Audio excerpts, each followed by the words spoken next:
Hey, good morning, you guys. Happy Love Day for everyone. I'm gonna let y'all start getting the notifications. Y'all, believe it or not, I was so freaking tired. I just woke up probably about an hour ago. I was like, let me go and do my podcast so that I can start preparing for tonight.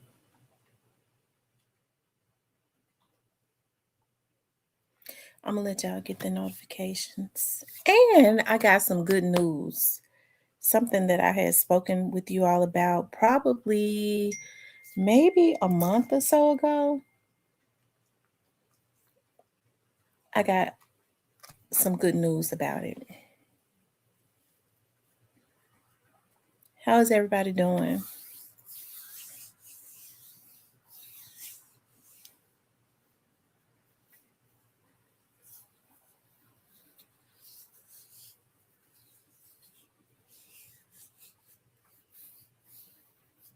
I see 7 people up in here.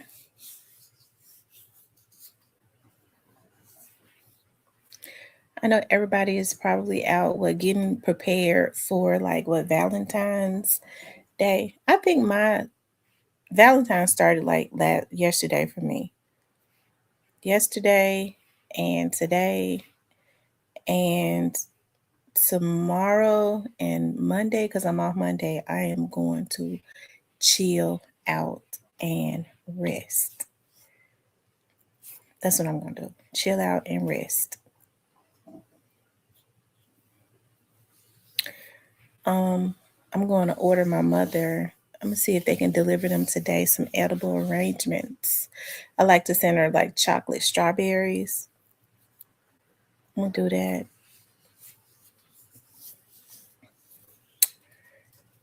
I'm gonna try to get my daughters and my grandbaby their gift before I get active today. Hey, Joy Loves God. Yeah, I want to talk about. So I want to give a report. I was waiting for everybody to come in. Like, okay, so probably like a month ago or some weeks ago, y'all know I was upset about a young man that was in jail, right?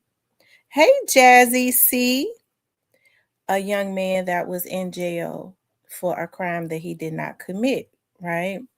So what ended up happening was the young man, a relative of his, had lied on him. Okay, this young man had been in jail for 2 years.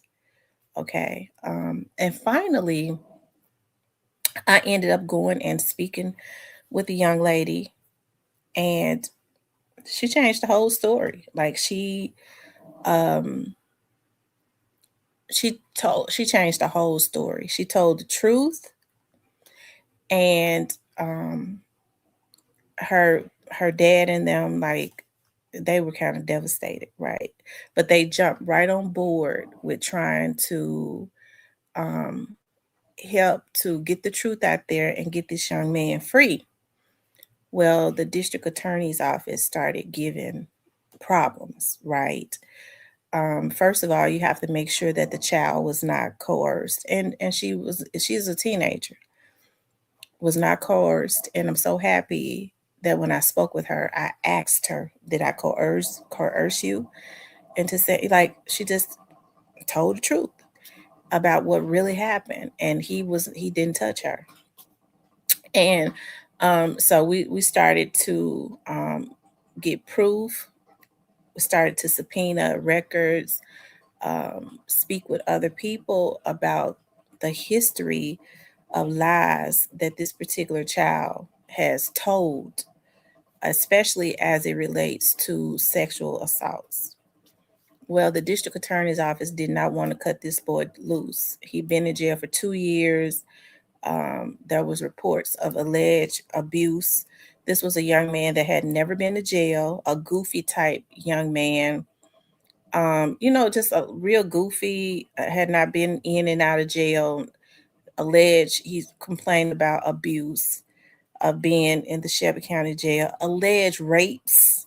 And with his size, with the way that he was, it's not hard for me to believe it, right? Just totally put through hell for something he didn't do. So you get a new district attorney in there that want to get a lot of notches up under her belt. She want to try to give issues with just, going and listening to the evidence and releasing the young man. Okay, so there was a lot of back and forth with that. So I think the best thing that his attorney could have done was subpoena the alleged victim and the other family members. And I don't think that that district attorney, that new district attorney straight up out of law school that don't know a damn thing, was not ready for that. She looked to get embarrassed in court. And so yesterday, okay, um, the attorney was able to was like, while while it's continuously investigated, this young man need to be out. So the attorney is a fire attorney, okay, a fire attorney. And so asked for a bond hearing, went before the judge. The prosecutor was scared, didn't want to, I mean, totally, when saw all those people walk up in there with those subpoenas, were ready to tell the truth in front of the judge, she immediately started wanting to work with the defense attorney. And the judge, didn't object to anything. The case is still open, but he was let out on a ROR after 2 years of being in jail for something he did not commit. And so now, while he's out, um, the attorney is going to, the next thing is to try to get the whole case thrown out. And I don't see why that wouldn't happen. But the most important thing is, it was so emotional because that child was so happy to be out. He's been in there since he was 18 and now he's 20. Okay. So y'all know where I got on, how I was emotional about that, how emotional his family was, knowing that he was in jail for a crime he didn't commit. This girl finally admits, I lied. I have a history of lying on people. Family admitted that they felt like it was a lie because she got a history of lying on people, but they wanted to support her. And so, y'all, that was just a blessing to see, you know, um, how happy he was in court. Stuff like that really, had me emotional. I can remember a time where I used to always feel like the prosecutors were right. I used to always feel that way. It's a little different with when you start talking about federal prosecutors, because with federal prosecutors, I think federal law enforcement, um, they kind of watch stuff for years. They don't really rush to judgment. They watch it for years and years and years. And so that's why the conviction rate is higher and it's firmer.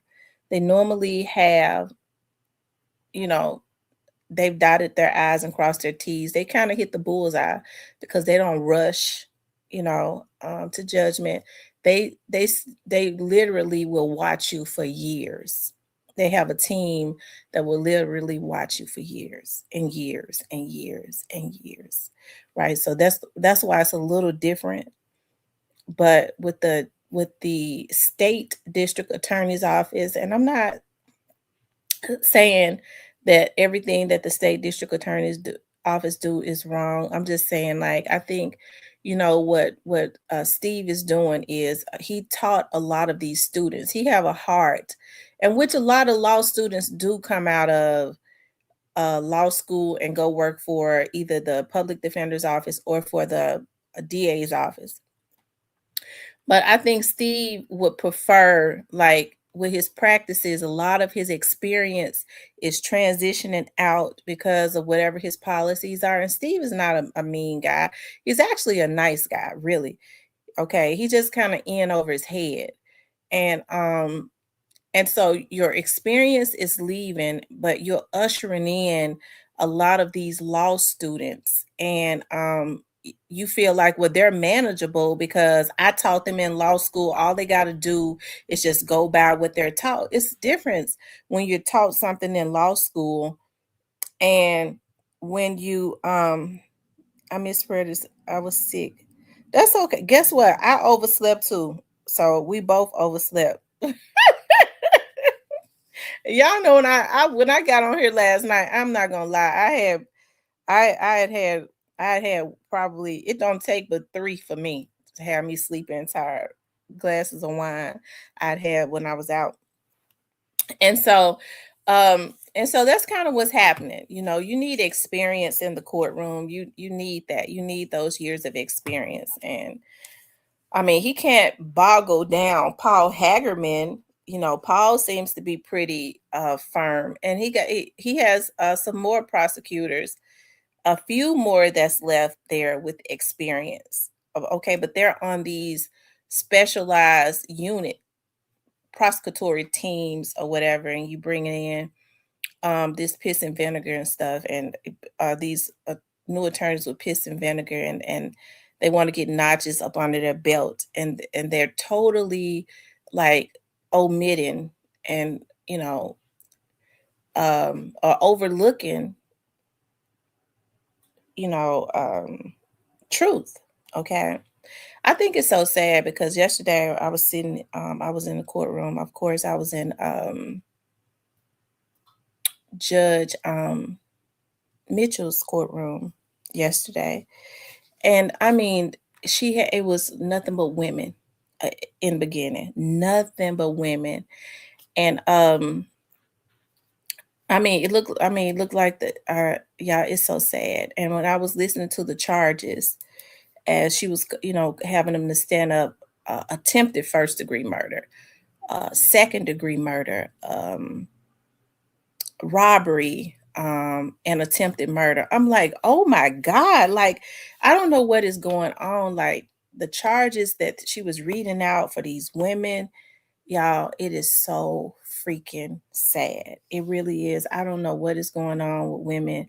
And, you know, a lot of women, they have a lot of support. Their families was there. These women have children and stuff. You talking about, okay, this right here carries first degree murder, you know, robbery and first degree murder. Um, it's really sad. I don't know if these girls, because I don't want to say that, just always say, well, these men are leading these women into that. No, I think we're living now, because I used to think that all of the time. It's got to be these men that's misguiding these women and sending these women out to commit these types of crimes. I don't know, because we living in a different time where everybody is kind of twisted. They're thinking differently, um, about stuff. And I see with Jennifer Mitchell, one thing I do see about her, Judge Mitchell, is Judge Mitchell has a defense background. Okay. So I can always tell what I've noticed is what I've been noticing is, like, when they have, even over at the federal part, when they have prosecutors background like Judge Coffey does, and when they have a defense background like Jennifer Mitchell does, it seems I always say it's kind of funny to me, like when they have they come from the prosecutor's office and they are elected judge or whatever, they seem to be conservative. When they have a defense background, they seem to be liberal. So I mean, I don't know, y'all. I was just happy for the child, to finally be able to walk up out of there. Right. To be able to walk up out of there yesterday, you know. Um, because it had been very emotional for his family. Um,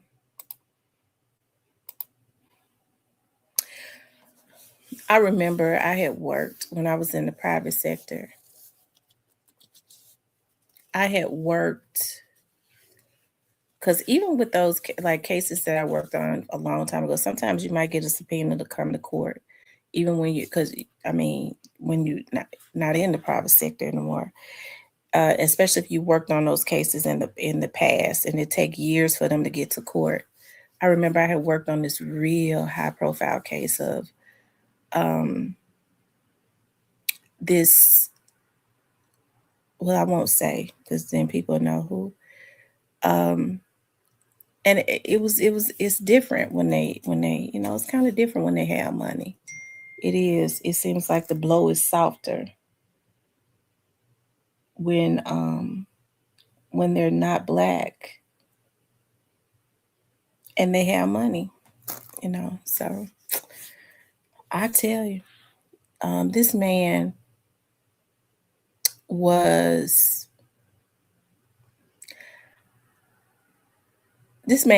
was poisoning his wife, and he was poisoning his wife, and the wife said she noticed that her hair had started coming out and stuff. She wasn't dying like it is. Yeah, it's a lot of crazy stuff that go on. I don't even want to talk about that because if I start talking about it, y'all will know. Anyways, y'all. But shout out to I'm just happy about that because y'all know I was emotional last month. Y'all know I cries, okay? Because I understand like injustice anywhere is an injustice everywhere, if I'm saying it right, or injustice for one person is a injustice for everyone. But I think Dr. King quoted, injustice anywhere is an injustice everywhere, if I'm quoting it right. And then one thing that I did learn, especially when I started taking, in the beginning, when I was taking my criminal justice classes a long time ago, when I at one time my major was criminal justice, and it is better to let 10 guilty men go free than to convict one innocent man. And I stand by that. But I stand just as strong when a person is guilty. Like that's why, like just as much passion as I would have for an innocent person going free, I have the same type of passion for a guilty person um, that has committed a crime against somebody being convicted, right? I mean, I don't have no breaks for that. I don't have any tolerance for that because, I mean, it ain't no need to be out here committing crimes against people. Like that's that's a violation. Like you violating folks.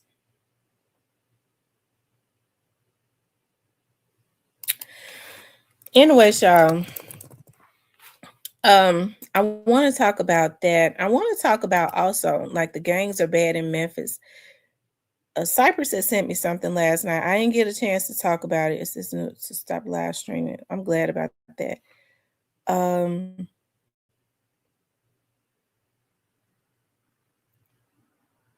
hold on, you all.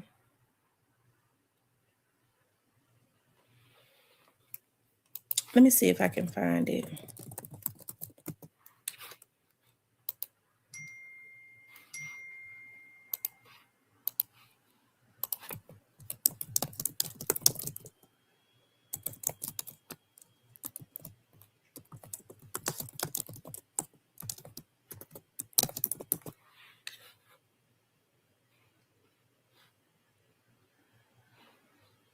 Okay, here it is, you all.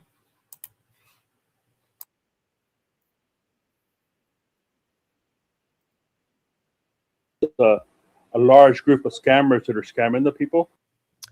Those scammers pull at the heartstrings of loved ones with family members in jail. But the cash that they send, it's padding the pockets of crooks and leaves their loved ones behind bars at 201 Poplar. This is also where we find Fox 13's Martin Staunton. Martin, I know you've been looking into this scam for the past 3 days. I certainly have, Darcy. I learned of this scheme while I was working on a story earlier this week about the conditions inside this jail. But I found out that some of the detainees' families on the outside are being robbed by people posing as bonding agents. We had one family member that came in and actually said that she had to send money to somebody to get her loved one out of jail. And so not only did she come in to get a person out of jail with us, she spent money that she never would get but the person was still in jail. And that victim was hit up Tuesday night, but she and scores of others have not reported the crime to authorities. Why would they not file a police report? Lack of faith of the outcome. Honestly, they're afraid. They are either afraid or they have lack of faith of the outcome that an investigation will actually be done and they'll receive their money back. The only police report on file with MPD was made by Liberty Bonds and Blue Baron Bonding Company this past November. At that point, they had about 10 complaints of this fraud. In the report, they spell out the scheme as the caller poses as an agent, but they slip up on small details. In the report, it says they would misspell their location by giving the address as 208 Poplar, and they would tell citizens that they are Liberty Bell Bonds. In a very convincing scam, posing as a bail bondsman, they call those emergency contacts and ask them to post a bond for their loved ones through Zelle or WhatsApp. But that money never goes towards the bail, and none of these reported victims go to the police. Stenquist says she believes the scammers are counting on that inaction. Fox 13 visited a half dozen bail bond companies near 201 Poplar. Virtually all had received a call about this scam. It appears to be more than 40 victims. None have contacted MPD, but all have been taken for hundreds of dollars. It's a fraud. It's scammers, and we immediately tell them, please call the police. Please make a report.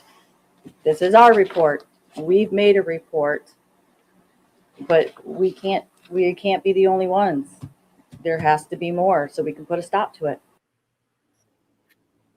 And listen up, there is one huge red flag that can stop these scammers from taking one more dime from anyone, and it's the phone call itself. Tennessee state law prohibits licensed bondsmen from soliciting business over the phone.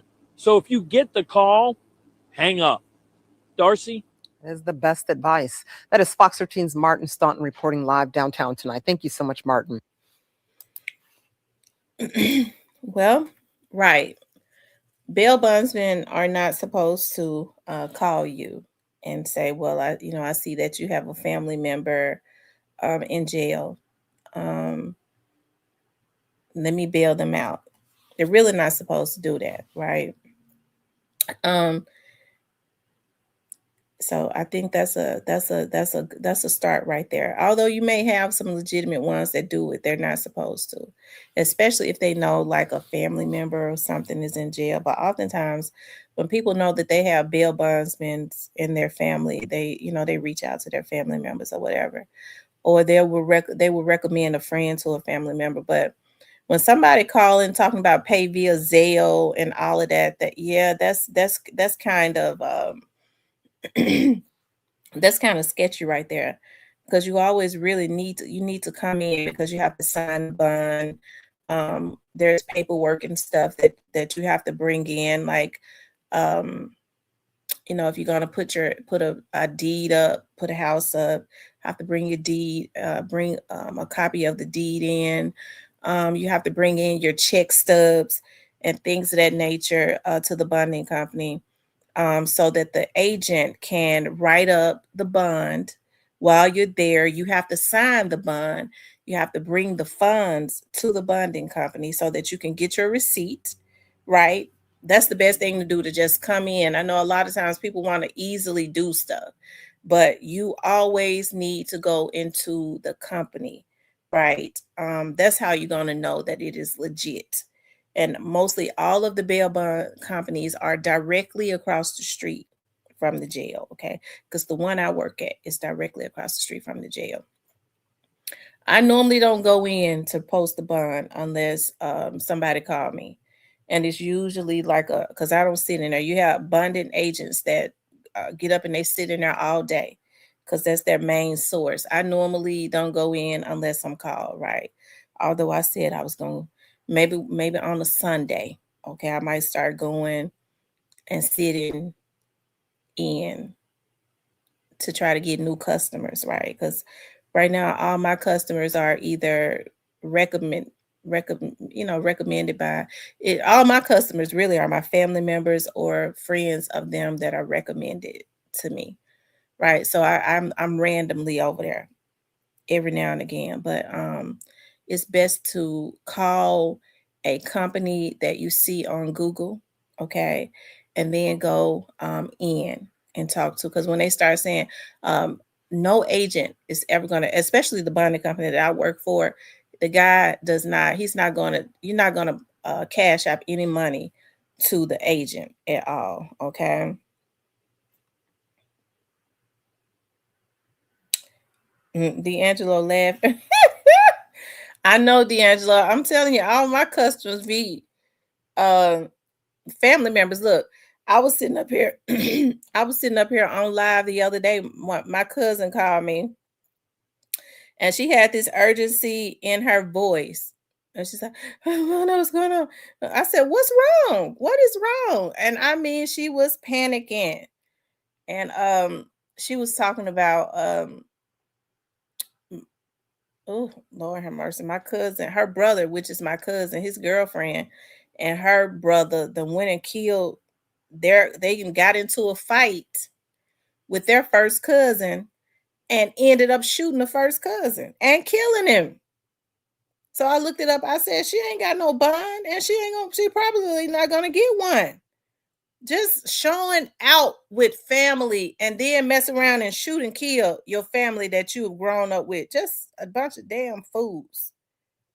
Okay. But anyways, I mean, I know it'd be a lot of, people be in and out of jail on here. I am a bail bondsman. Okay. Um, you'll have to reach out to me though, because I mean, I don't sit over there at the bonding company. Not really. I only go in when I'm called because I have other stuff going on. And it takes quite a bit of time to like write up all of them, write up those bonds. And yeah, but you know what? Each and every time I write a bond, I hit a lick though. So I said I was gonna start trying to do like 3 a month, because I think right now I do like 1 a month.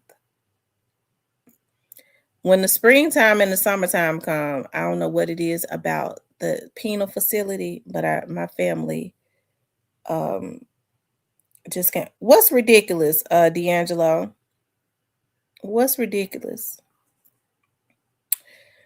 They can't seem to stay out of jail. Okay, it gets really bad around the spring, I guess, because people be out and stuff. But I mean, I understand why they want to call me, because I mean, if you call me, you're gonna get.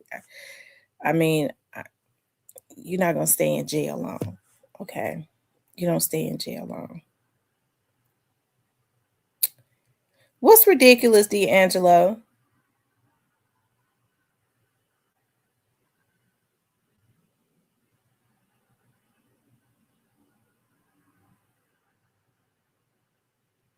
Y'all make sure y'all hit the like button, okay?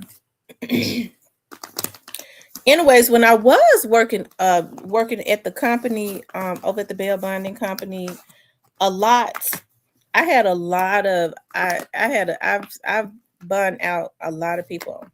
Like I've bonded out a lot of quite a few rappers. They used to come through, and especially because I started at one time, I started going over there and sitting over there at midnight. I was like, dog, I had so much going on during the day. I told the owner, I was like, you know what, I think I'm gonna go in at midnight and sit in there. And I mean, the sheriff's office, like the fugitive squad, is right there. The midnights, they could see me. I'll be sitting in there a lot of times, and my mother was so serious, like, you don't need to be over there at midnight. I was like, I'm gonna shoot the shit out of somebody.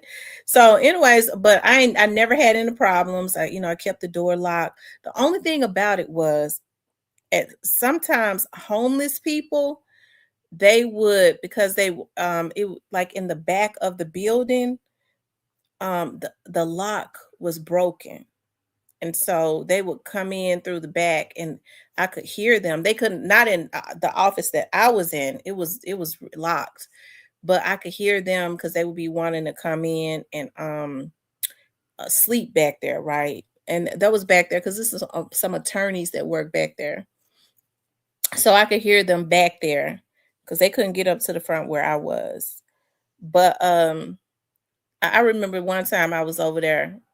I don't know what it was, because I could be up at night. I would. I didn't go to sleep because it was real bright around there anyways.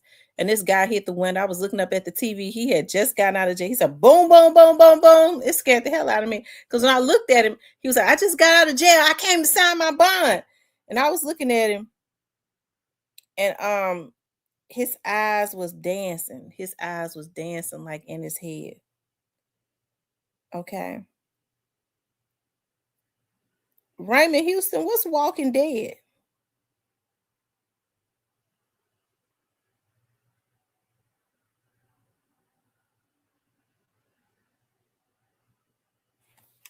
Okay, D'Angelo. D'Angelo, I'm starting to believe that you are a troll. I'm starting to believe that you are a troll because you just keep laughing. You said ridiculous and then you laugh. So do I need to block you? I said, what are you laughing at? And what is ridiculous? And Raymond Houston, what's Walking Dead? What are you talking about?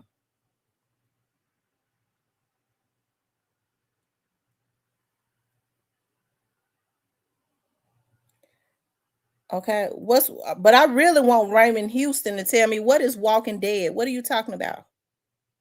Don't block him.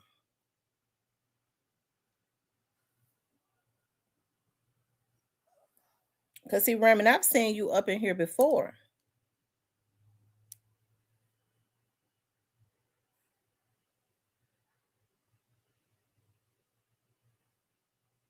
Well, then I asked you a question. If I ask you a question, then I need you to answer it. So what do you mean about ridiculous?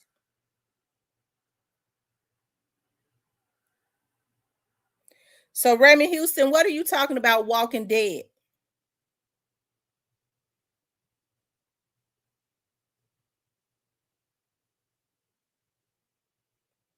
Because if you don't tell me, I'm gonna have to believe that you're threatening me. So I need you to tell me what you mean.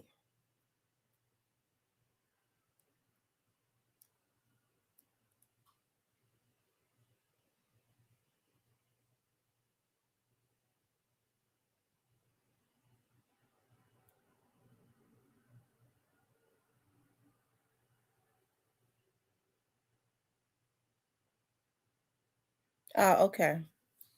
Well, I'm glad you specified that. So who were you talking about? So anyways, he started beating on the door. Okay, he started beating on the window. His eyes was dancing in his head, right? His eyes started dancing in his head. And I thought about it. I was like, should I let him in here? Because I was looking at his eyes. I paid close attention to people's eyes, and his eyes was really dancing. He was like, I came to sign a bond. I was like, dog, I hate to let this man up in here and now I have to shoot him. And so I was like, come back tomorrow, because it was like 3:00 in the morning. So then one morning I was sitting there. It was always, everything started to jump off at like 2 and 3:00 in the morning. One morning I was sitting there because the owner of the facility was like, I can see everything. You don't have to worry. Like, I can see everything. Like when there's movement on the outside of the building or whatever, I get a ping on my phone and stuff. We get notifications. So you ain't got to worry about nothing. Police, the sheriff's office can see you over there too. And so I remember this homeless guy. I was sitting up looking at TV. I think I must have been half asleep. And I was sitting up looking at TV, and he came and stood in front of the window and y'all flashed me. I was like, oh my God, Lord have mercy. This man. And so the owner was like, I'm surprised because it happened all the time when we there in the daytime. It's like he was like, it happened all the time. Like when we there in the daytime, we get flashed all the time. I was like, Lord Jesus, a homeless man done came and flashed me. Why he want to take his little thing out and flash me with it? Lord Jesus. So I started getting like some of my friends, a couple of my friends to come and sit up there with me. And which it was still cool because like I would get all of like the random people, like when they would Like I saw when they started doing, they had an operation going on. I forget what the operation was called. Like I could see them out of the window. Those police cars would be lined up. They would be lined up. And I mean, I remember one night I made so much money. Oh my God. Like people have started calling because a lot of people go home at night. But I was over there. They be one, people just get out randomly. Their family just get out randomly and start, trying to find a bonding company, find a person. And so I remember one night, I forget what the operation was called that the police had going, and they was getting out and they was arresting everybody that had warrants. Like they just, the cars was lined up for the Sally Port. And it was like I could not bund them out fast. Like I couldn't get over there fast enough. Like, and I remember like during that time, like sometimes I would go over there to pay a bond. Shoot, while I was standing there, the same police officer dropped one person off and came back with another arrest. Oh my God. I think during that process, I know one night, just in a time period of 11 o'clock, because I got there at about 11 o'clock p.m. until about 6 o'clock in the morning, I must have made about probably like $8,500 just in that night. And during like that whole time period of when they was doing those little stings, it was really good for me, like working overnight. I couldn't do it much because my body, when you're working overnight like that. And so at first I was doing it 3 nights. And then I told him, I said, I think I'm gonna have to do it 2 nights because I'm real tired because I was still doing my investigative stuff, which was priority during the day for the attorneys. And then I told him I'm gonna do 1 night because when my work picked up in the investigations, I was like, dog, like I ain't gonna be able to, go over there and stay over there all night and then get up in the mornings and get out and do what I need to do. So but it was cool though. You get the opportunity to meet a lot of people, like some of those rappers. Oh, so some of those rappers, I love when they would come up in there. I would never say who they were. Never, ever, ever, ever, ever, ever. You don't miss. I would never say who they were. But people would come up in there. They would be counting their money out. How soon can you have them out? Dude, can I, if I pay you, no, you don't need to pay me more can't do that. The guarantee they'll be right back out. But I mean, we would get them out before, or I would get them out before, daybreak, because that's what they would be worried about. Their managers and stuff come up in there and they could be real, real pushy. They tried to be anyways, but they were cool though. They were just trying to get, I guess, their person right back out. But they would come up in there. They never said, of course, they would never, a lot of the rappers would never, they never talked about, they had been in jail or anything like that. I never did either, because I needed them to come back to see me, right? So I never put that out, especially like during this, was it last summer? Yeah, last summer. I almost broke the bank on them. And I might do it again this summer. Operational Blue Crush. It may have been Blue Crush. I think Chief Davis had changed the name to something else. D'Angelo. I think Chief Davis had changed it to something else. But it was definitely an operation where they was just they go and they just pick up everybody. Mm-hmm. So I might do it this summer. I don't know. Especially I have so much going on. It'd be so hard. I think I have too much going on. I gotta prioritize stuff because I'll be thinking I'm so random with stuff. I'll go, oh, I want to do this, and then I'll just start doing it, and I totally negate that I got 4 or 5 other things going on. So I gotta like put things in perspective. Prioritize things as it relates to my brain, because now that I have like school, of course, work. I'm thinking about doing something else. So, but school and work are my main work, are my two priorities right now. I think I should focus on that. Um, as far as the blending company, maybe I'll just keep doing it like I've been doing it. I'll promote it more. I guess I'll promote being a bail bondsman more so that people would know if they go to jail. Everything is confidential. I ain't going to tell, on your family members or anything like that. I have not told on anybody that I have ever bailed out, especially if they had some type of status. A lot of times I was wearing that mask because people be right in your face, when they come into the bonding company. So, of course, a lot of times I was wearing a mask. So, I mean, they didn't know who I was anyways, and I was definitely not getting ready to put their business out. Even if they got out and talked about police picked them up, they went to jail. I didn't say nothing. I didn't say nothing. I never got on here and said nothing. Yeah, I do. I have to balance it out. I do. I got to balance everything out. So, that's priority. Finishing out my degree, making a high GPA so that I can I would love to like get into Cecil Humphrey's law school. That is one of the top, and that's in Memphis. Because I can't leave home and go to law school. I don't have a choice. My life is in Memphis. So I would have to go to a law school in Memphis. I would have to go in Memphis.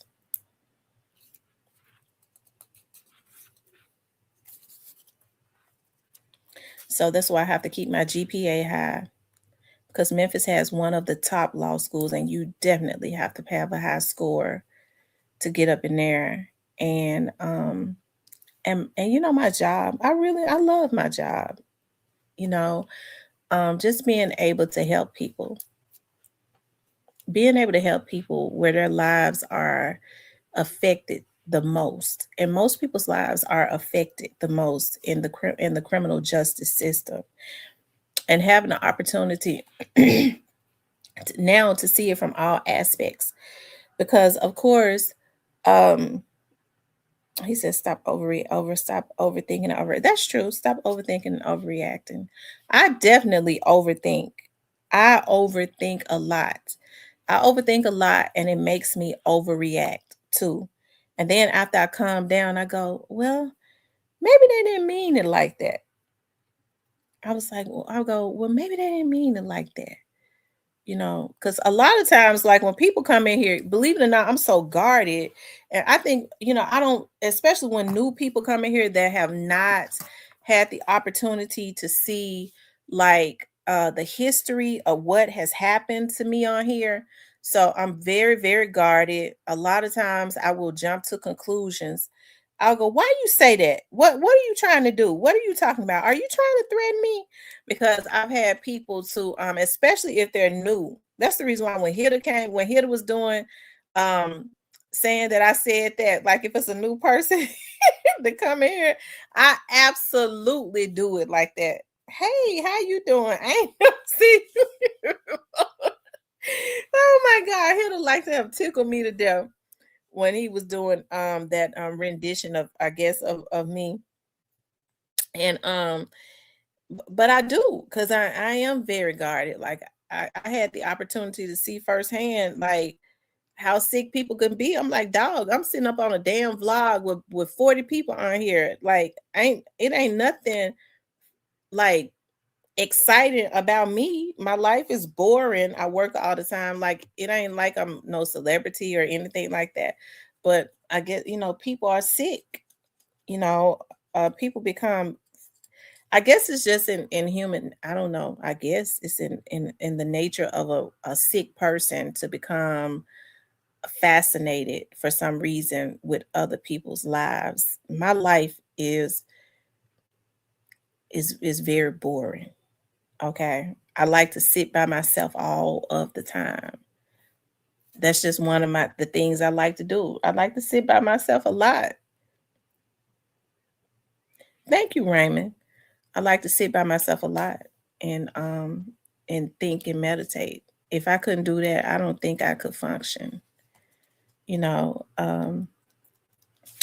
you have a lot of people. I've always been reserved. I've always been very shy and very reserved. And so I think because I get on here and people see my personality and my character are two different things, right? So when people see you out, they expect from me, yeah, girl, you know, I said you was cussing at this, and that. I don't be doing that when I'm out. I'm gonna sit in a corner, real reserved, and kind of size up the room and ain't gonna say nothing. That's just how I've always been, right? That's just how I am. But when I'm on here, it's easy. I keep my camera off. And the only reason I keep my camera off is number one, as when I was doing it first, especially when I was out in the private sector, when I was doing a lot of undercover work. I changed my look up a lot. So I kept my camera off. I changed my look up a whole lot because I had to, right? So I kept my camera off, but it's easier for me to talk to you all with my camera off because I'm so shy. And that is the God's truth. Because if I had my camera on, I don't think I would be able to, like, it would be weird for me. That's why it was easy for me to do my TV show, because I didn't have an audience there. As soon as my dad started saying, well, you know, I want you to come over here, and it was an audience, it was very hard for me, you know, with a lot of people looking at me and stuff. It made me real shy.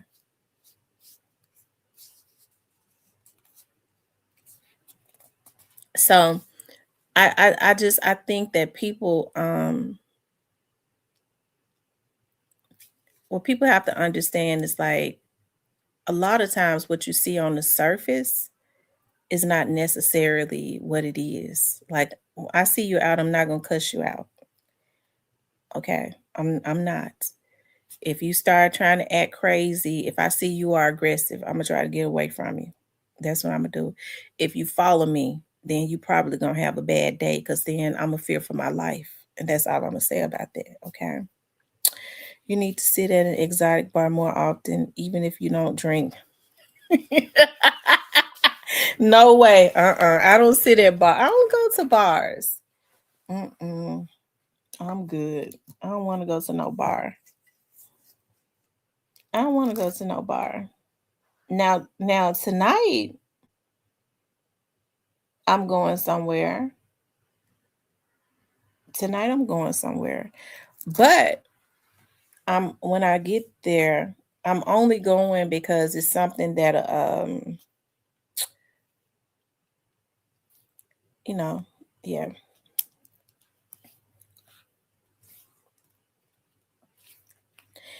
Yep. I tell you. Oh, I was talking about are the gangs and stuff getting out of control in Memphis, right? And the reason he says, and the reason I said that is because shout out to Cypress. Cypress sent me some last night, y'all. I was drinking wine at the and I had a Indian beer. I had an Indian beer. The person I was with last night talked me into getting like an Indian beer. It wasn't so bad, but it had a lot of alcohol in it. But I mostly drank wine. They have some sweet wines. It was good. I like sweet wines. But so I couldn't deal with it. Like, I got on last night. I was something. I don't know. Anyways, Cypress had sent me something last night about Trey Slime. Some young men had did a song or something, a diss song on Trey Slime, and I kind of don't want to play the song because I don't want to put that type of energy into the atmosphere. But I was reading the comments of the video, and I was reading the comments up under the video, and the people was like, well, they was like, you know, they said it's not their work or whatever, but you know, they were speaking about him being shot, I believe in the, did they say they shoot him in the face? And then it went out in his back or something like that. They kind of spoke about that. They kind of spoke about in the song that he's almost unalive. And so here's the thing that I have to say about that. You know, because they was talking about get back, don't have an expiration date. Y'all, it's got to be some type of intervention. Okay, I know Trey Slimes was out there in the street and doing whatever, you know, he thought he was bad enough to do.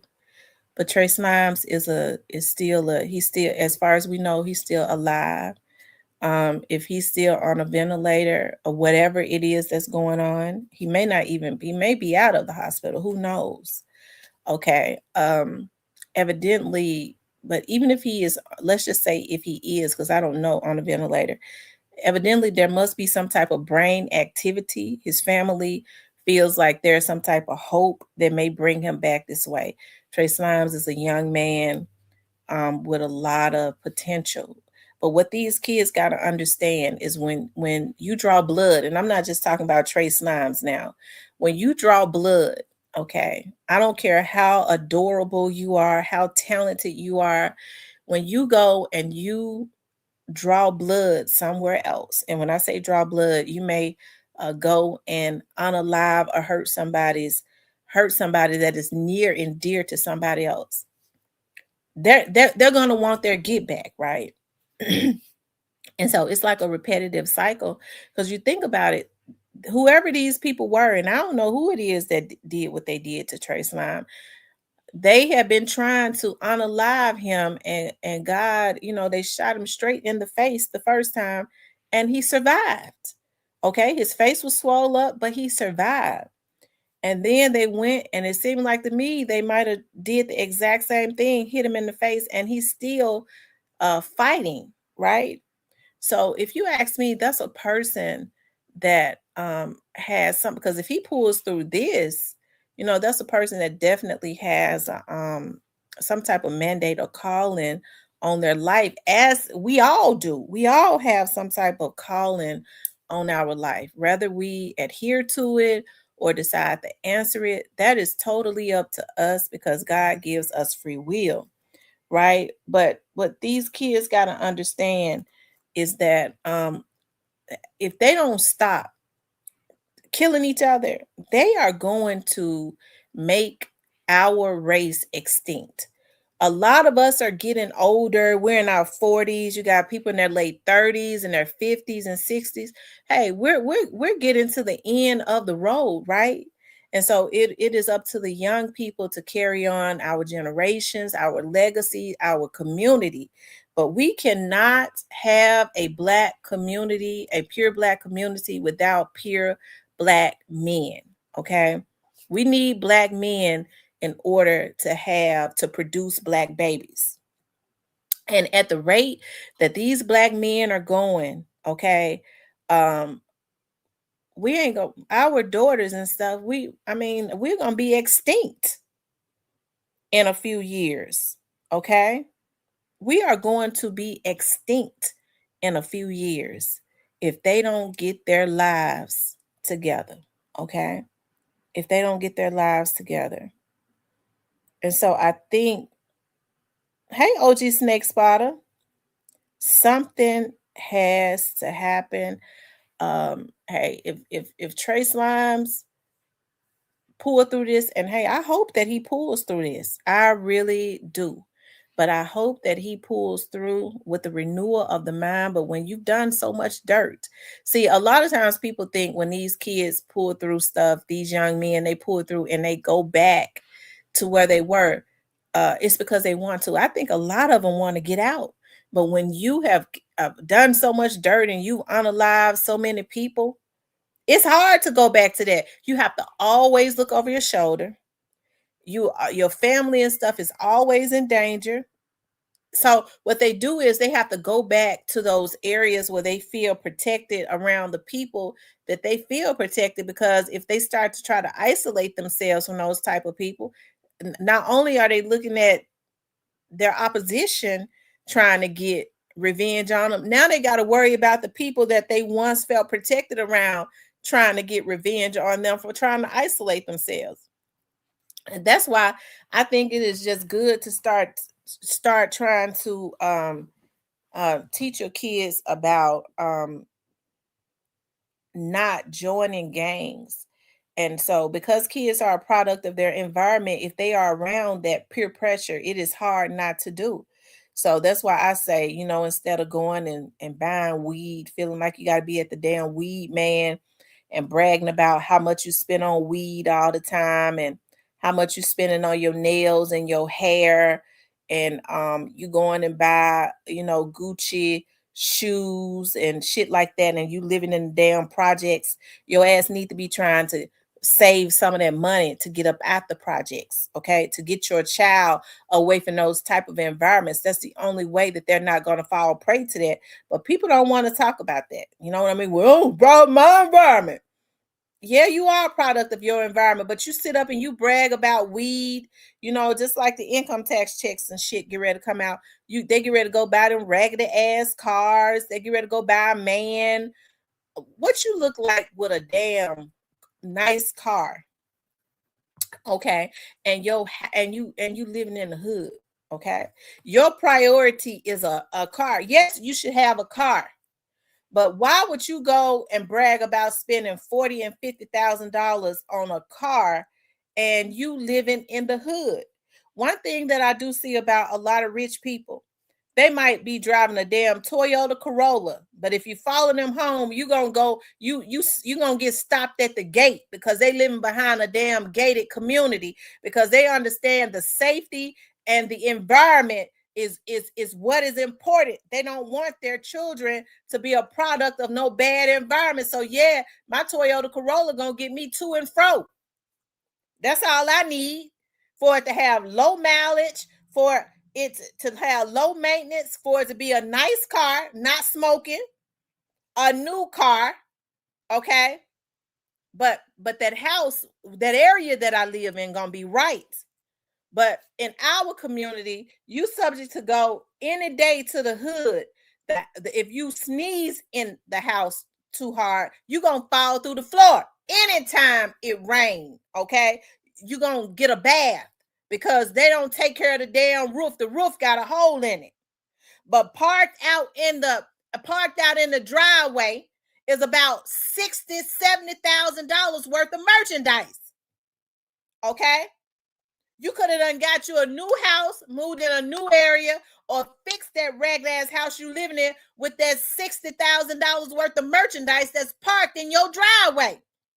The neighborhood's so bad, you got to pull the car up to the window at night so that you can hear it when somebody trying to break into it. But our people got the priorities mixed up. Okay? They take their taxes and go and get a raggedy ass car. Girl, you know what I got? I went and got me a Mercedes Benz. It's got 250,000 miles on it. Somebody done rolled the hell out of it.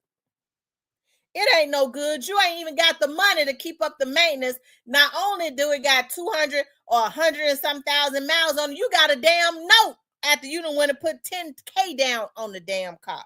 You done put your whole taxes down on it, and now you got a damn car note that you can't afford. So you just made the dealership rich because they already know you can't pay the car note, but they sure got that down payment. And even if you can pay the car note, if you can't even pay for a damn oil change on it. Okay? So that's why I say our people got to change our mindset. I feel like in our community, everybody want to keep us in a certain position. So what they want to do is they want to spoon feed us honey all of the damn time. Okay? And so now you hear a lot of Black people say, I'm a victim. I'm a victim. Okay, you a victim. You have these girls that do hair. They've been standing over the stove. You know, they won't even go get, they get all this income tax. They don't even think enough of themselves to go and get their license. I make a lot of money without my license. So why you gonna put yourself in a position if one of your friends get jealous of you, they're gonna call the board or something to let folks know that you doing hair? Because I think that's against the law to be doing hair without a license. Right? So why do you put yourself at the mercy of other people? Okay, if they get mad at you. Whereas with all of this income tax that they get, they could have went and got their license from the state. Not only that, but they could have went and got them a building, saved up a couple, because I'm hearing these girls get about $15,000. You save up two, you can go buy you a damn building, and that's legacy. Okay, that is legacy. And that's one of the reasons why, like, even with my office, it hurts me so bad. Like, I have an office and I've been there for 13 years. And so we got a new office manager and the rent just keep going up and up and up. And me and my dad had started out there. And I said I was going to move out. He went up on the rent again. I was like, I'm going to move out. All of the lawyers and stuff that was in there, they're starting to move out. The building is old. I'm shamed when I walk up in there because of how the ceilings look. But I'm like, dog, me and my dad started out here. This is what I'm used to. He is trying to fix the building, but I thought about, you fix the building and then you go up. You don't go up and say you're going to fix the building. And so I made a decision. I was like, one of my friends who is really good with like he had been saying, the money you pay for that office, it would be cheaper if you got yourself a house and gutted it out and made it like a office. And I was like, yeah, I'm gonna do that, but I ain't have time to do it. And so now I'm thinking more about it. And so I've made a decision. I was like, dog, keep going up and up and up on the rent. It's not worth it. But I feel like that's God constantly pushing me out because I want some legacy for my kids. So if I go get a house and I gut it out, the mortgage on it would be a lot cheaper every month. Okay, if I go get a duplex, I gut it out. What I'm gonna do is I want a duplex with like split with like another duplex on it. I'll gut that out. I'll rent that office out to like a lawyer that's coming up out of law school, and the other part will be my studio, right? And the mortgage on it would be cheaper. But guess what? When I pass on, guess who gonna have it? My daughters and my grandkids. You see what I'm talking about? Rather than constantly pumping money into an office in an area that people don't even really want to come in. Okay. So you have to think about stuff like that because I'm stuck with what's financially better for me rather than memories, because that's kind of what keeps me there. The memories of being in there with my dad and being there all that time, right? That's what keeps me there. But financially, paying $1,000 for that area is not it, right? When I can go and buy a house somewhere in an area that is more feasible for me, and the mortgage will probably be $500 or $600, right, on a duplex that I gut out, and then I could leave that behind for my children, and then they can rent those areas out, that out to other people, and they can have some residual income. That's the type of stuff that you really have to think about, right? But I think as us Black people, to include, me, because I'm Black, we are creatures of habit, and then we get stuck in complacency and being comfortable, comfortability. So he says it's definitely not going to get any better. Well, as far as, no, it's not going to get any better. I do hope that Trey Slime pulled through. I don't know. I hope at his age, unfortunately, when they're at the age that they are at, I don't know. It's, they say a person's brain does not stop developing it's not mature until 25. Like that 25 is your brain has totally processed. I read that. So that's why, we give people grace. Well, I do, because I think about a person that when they're 18 years old, they'll be different when they're 20. Those that are 20, they'll be different when they're 25. And so, you constantly mature. But I'm talking about this as far as the brain. But oftentimes though, when they damn fools after 30, they just a damn fool anyways. Okay. It really ain't nothing you could do about that, because that's what they choose to be. Zuma says age 33 nowadays. That's true. Or older.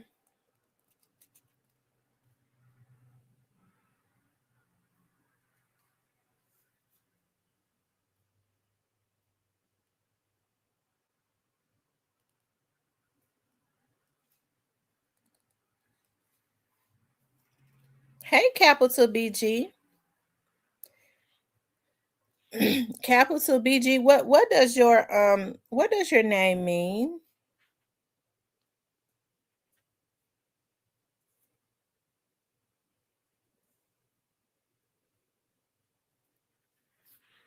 Your kids are hilarious, but I think it's sad when they are constantly when they're being killed.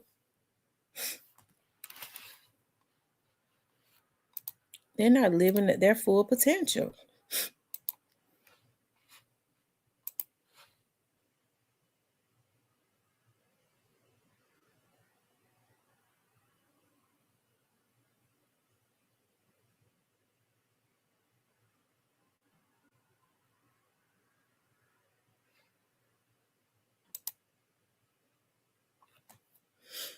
Y'all make sure y'all hit the like button for me, okay? Make sure you guys please like, share, and subscribe.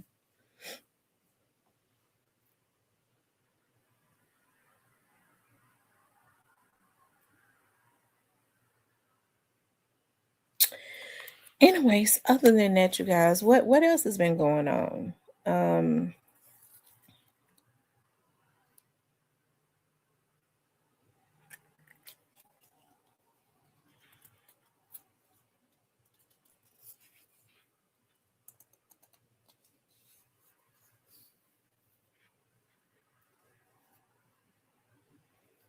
He said Gimbel's out here.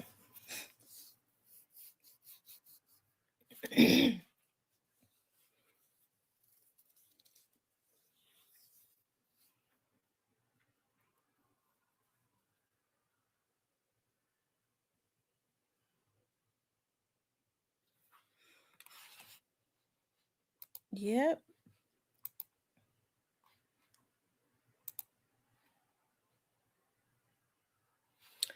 So what do you all plan to do for Valentine's Day?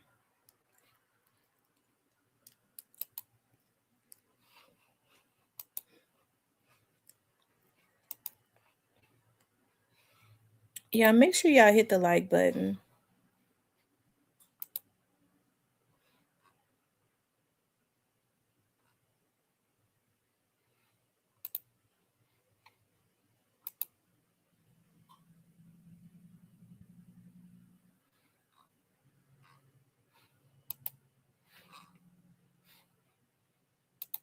Hold on, you all.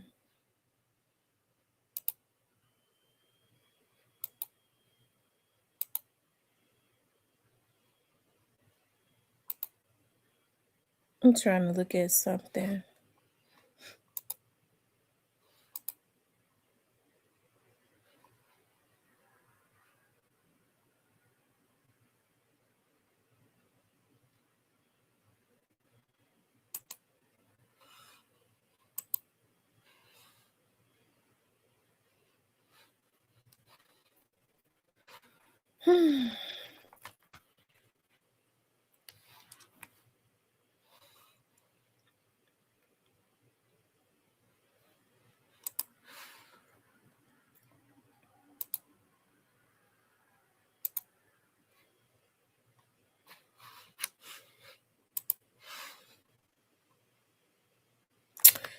Yep.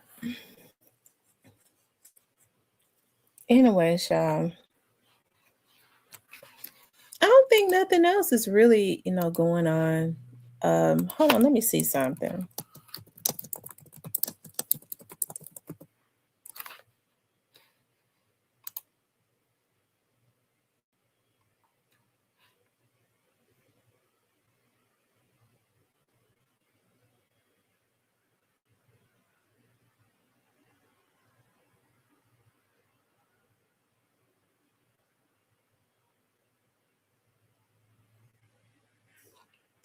Hold on, y'all. I'm looking at something.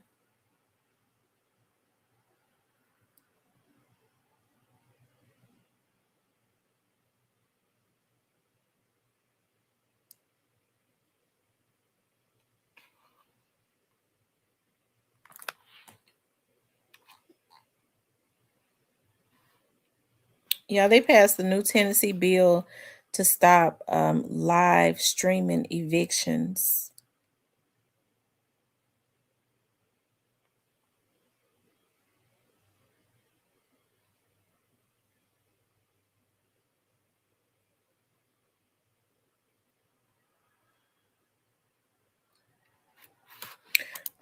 I think that they're doing like the best that they can. You know me, I'm turning wrenches on this new Chevy that I bought, Carla.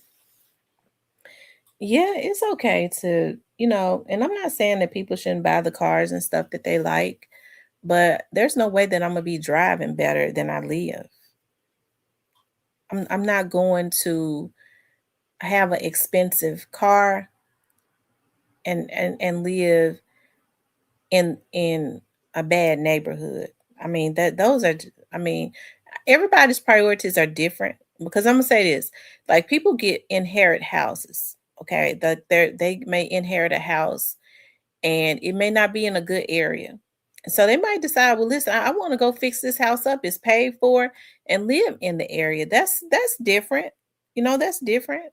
That's a to me that's a smart thing maybe if you don't rent it out, but for me, I would prefer to my priority is living in a safer neighborhood, a nicer neighborhood rather than I want the neighborhood I pay for to be more expensive. That's if I can't have both, because sometimes you can have both. But if I had to choose, definitely the neighborhood that I live in is gonna um, is priority.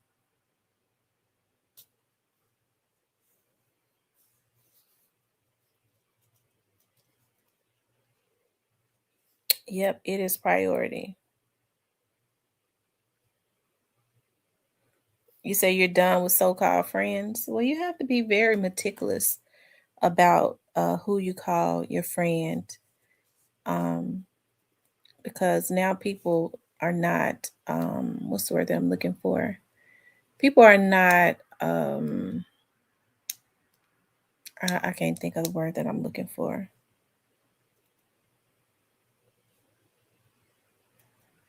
They don't have any self-control as it relates to um, trying to hold back jealousy. Like you have friends and stuff that be stabbing at you. Now hold on, give me a 1 minute.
Okay, y'all, I'm back. I had to make me some coffee. Listen, y'all, I'm gonna tell y'all what happened. Kohl's ran this sale on candles. Y'all know I'm a candles fanatic. And the candles was like, they were big candles, smell so good. They were like $1.99, $2.49. I couldn't believe it, right? So I ordered like 50 some candles. I kid you not, I ordered like 50 something. Then y'all know I be getting those, having those Kohl's cash back. And the mailman, the UPS guy, brought my candles and dropped them. And some of, when I walked up, I could see glass. Like it was like 5 boxes on top of each other. He had broken some of them. I was pissed off. He had left a note talking about, I'm sorry. If you have any issues with this, here's my phone number. Give me a call. Because he knew he had broke my damn candles. I called Kohl's and I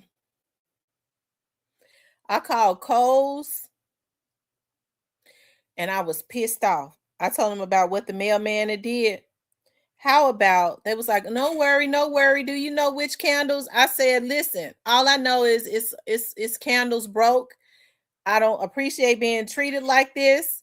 I said it was so much glass in front of my door that it was ridiculous. She said, oh, I'm so sorry. I tell you what, we're going to resend you out the whole order.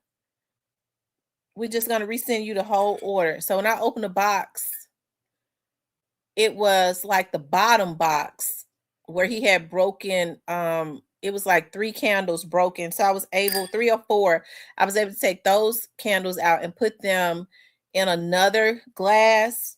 But they sent me, oh my God, they sent me all of the whole order over again. I finally, because y'all know I have so many candles I ordered from Goose Creek. I finally lit one of those candles. It's like 100 and something in there. And when I walked into my house, it was smelling just like flowers and roses and orchids. And oh my God, I think the name of this blue orchid, that candle. And I lit it in my bedroom. Like it met me at my door yesterday. Oh my God, I could smell it. I could tell it's got lavender in it, the notes that it has in it. Oh my God, it just smells so good. Like a bed of roses.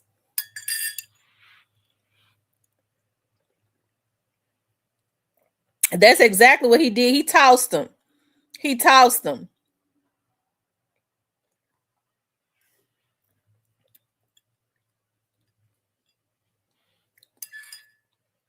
Dialogue. That's exactly what he did. He took them and tossed them.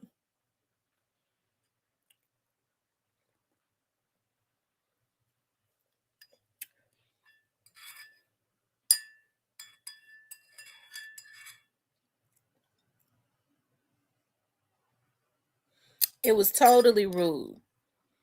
Could have cut my feet and everything else.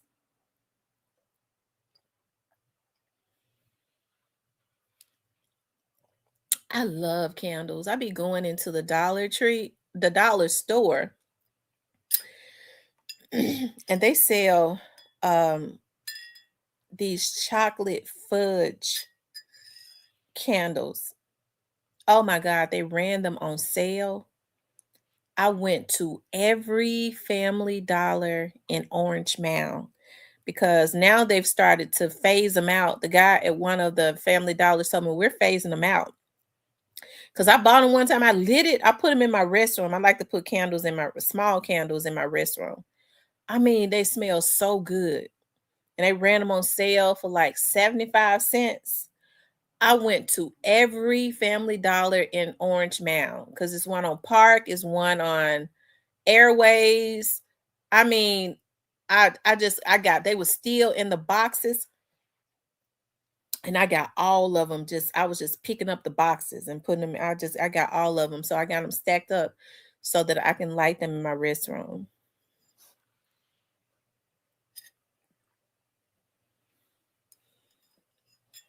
He was UPS.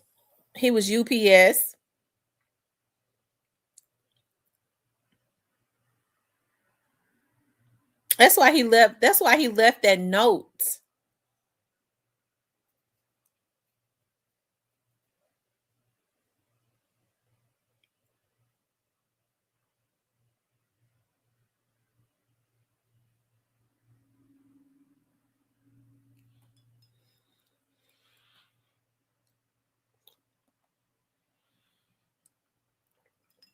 I was so mad when I called Cole. She was like, well, which ones? I said, I don't know. All I know is it was glass all around my door. I was so mad. She's like, oh, you good customer. I tell you what, man, we're going to send you the whole order. Don't worry about it. Don't worry about telling us which candles it was. We're just going to send you the whole order with the 50. I think it was 53 candles.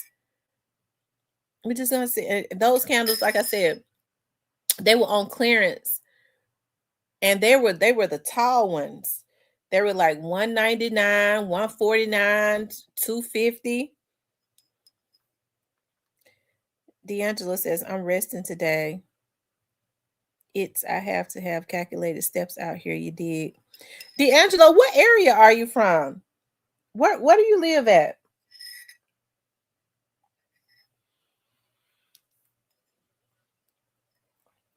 You're not from Memphis, are you? What state are you from, D'Angelo? He says, now, if he was Amazon, good luck. Yeah, Amazon. I have a friend that works at Amazon. He's a Amazon truck driver. He says that the people that drive the cars and stuff at Amazon, they be stealing all the merchandise.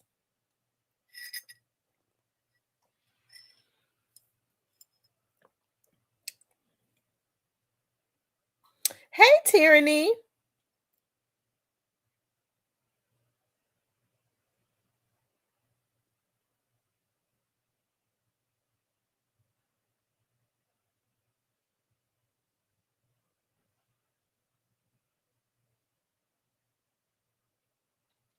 D'Angelo, what state are you from?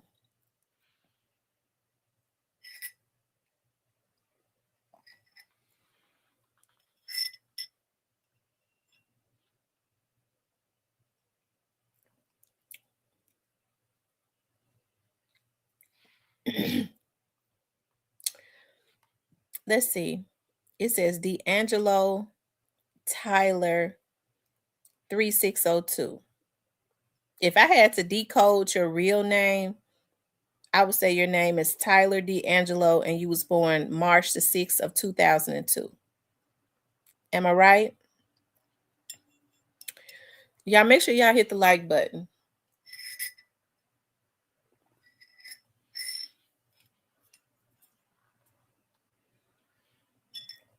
Tierney, what are you doing for Valentine's Day? What are you all doing for Valentine's Day?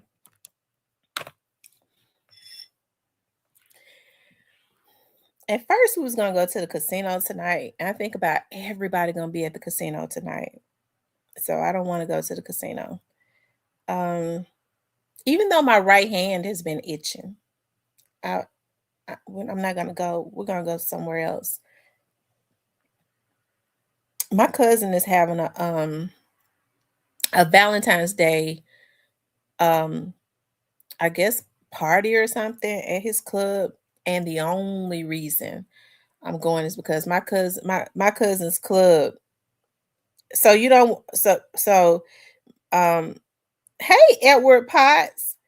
My cousin's club is always heavily saturated with all of my relatives. One thing about it, they get out and they support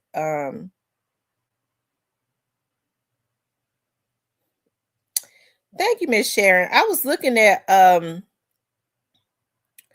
D'Angelo, and the reason I asked him where he was from because he talks like he's from out of Louisiana. I'm just looking at the words. I ain't trying to figure out who he is. I'm just looking at how he's talking. You dig? And he said something else that he said, and I was like, I wonder if he's from around New Orleans or somewhere. Because he's been the way that he's typing his words, he kind of talked like he's from down there in Louisiana. That's the only reason why I asked you that, D'Angelo. I ain't trying to find out who you are, where you live, and all that. I'm not weird like that, child. I don't be wanting to know nothing nobody don't want to tell me. My brain already have a hard time processing all the information I have to process. Tyranny says, girl, nothing I need. Some advice, please call me. Okay. Dealing with organized crime unit. Okay. Hey, Tam, did you hear about that new law they're about to enforce in Mississippi that if you hit more than 2K on a slot, they will run your name through a system to see if you own. Oh my God. No, I didn't know that. Oh my God.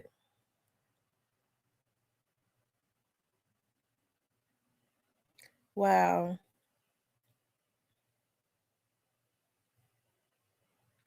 My mama made me have some conviction the other day. But I told her, I said, I hope you're not male identified. Like, I was talking about my oldest daughter's dad. I think I've spoken about that with you all, but he was something else though. He wasn't mean or anything. He was just a young man. He was gorgeous. He was a very nice looking young man when he was young. Okay. And so a lot of women liked him.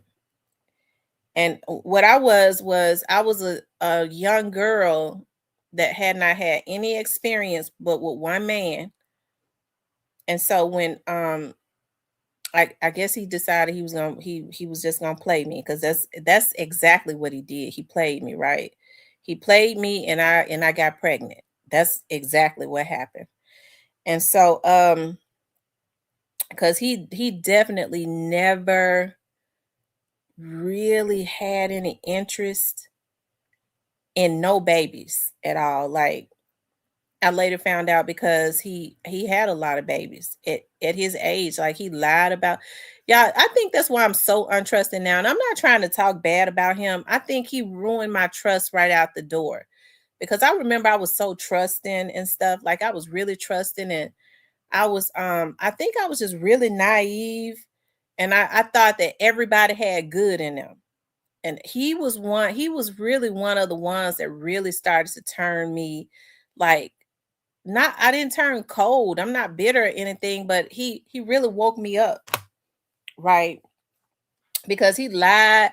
Like, I was dating him all that time, and he lied about his age, and I wasn't one of those ones to like check to see like what his age and stuff was. Like, I just was not one of those ones to I just believe what he told me. I was 19 years old. I had only had one other boyfriend before him.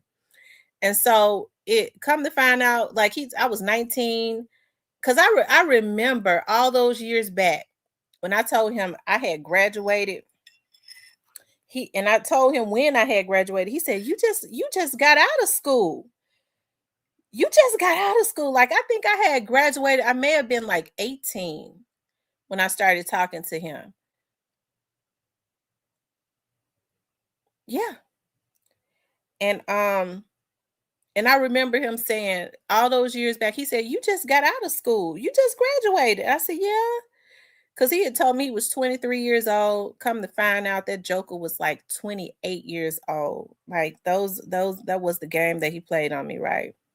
So I got pregnant when I was 19.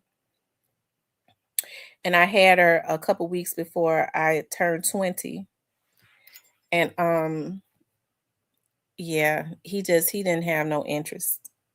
He came to see her and stuff, and when she was, first born, and when he knew she was his, he did. He just didn't care. Like, he had all those kids. He just didn't care. I had no idea he had all those kids either. I did not know. And so he had so many babies. He was like from pillar to post, I think, with those girls. So I was like, dog, I remember I talked to him. I said, are you going to help me? Like, are you going to help me to take care of your child? And I'll never forget, he said to me, he said, let me tell you something. I got plenty of kids, and I'm going to tell you, like I told the rest of my baby mamas, I ain't get ready to have nothing to do with them until they're about 10 years old. I said, are you for real? I'm telling you now, I ain't having nothing to do with no baby until they're about 10 years old. That's what he said to me. Oh, junkie. He said he was a junkie though. That's the excuse he used now. I don't believe he was, because I believe he smoked weed and that's it. So I remember I remember calling my dad and I was crying. I said, I asked him to help me. And he said that he's not going to help me until she is about 10 years old. And my dad said, you don't beg no damn Negro. And my dad didn't even cuss that much, that no damn Negro to help you with no baby. Don't you ever ask him for nothing else. You don't ask him to buy no damn Pampers. I buy the Pampers. And my dad started going to Sam's and he would buy cases of diapers. My dad just every month, cases. I had so many diapers for her that she had so many left over when she was out of diapers. I was about to give them all to Vanessa. And then I found out I was pregnant again. Lord have mercy. But not with his baby though. And so my mama was like, so I started working for the police department. I was able to start looking up his information. And he had so many addresses. He did. He had so many addresses. It was ridiculous. Because he was from girl to girl. Like, he was just no good. So he would always get pulled over. And then I put child support on him. He wouldn't show up. He never showed up because he was like, well, I ain't showing. He would tell him, I ain't showing up to no court. They'll never be able to find me. They don't know what my address is. I got plenty of addresses. That's what he said. You know, and but you know, I was able to find him. So when he would get pulled over, I would look into the system. He would always tell what his new address was. He always had a warrant. He went to jail every 6 months.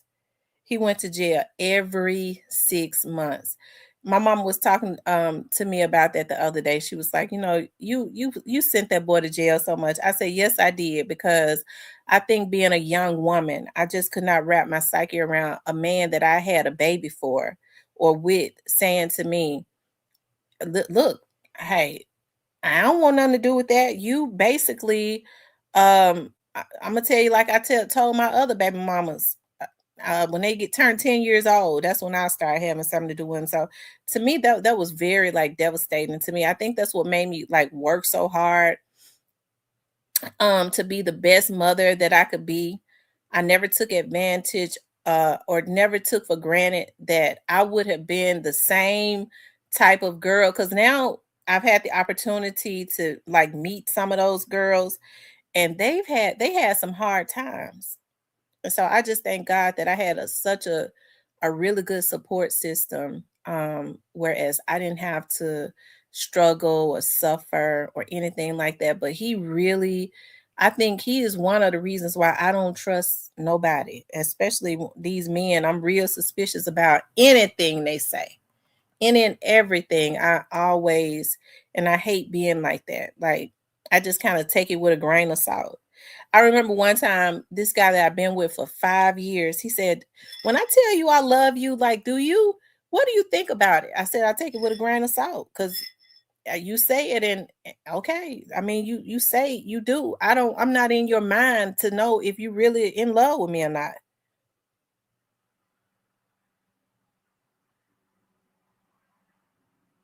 He said, I love candle lights and movie nights. So relaxing. I love candles.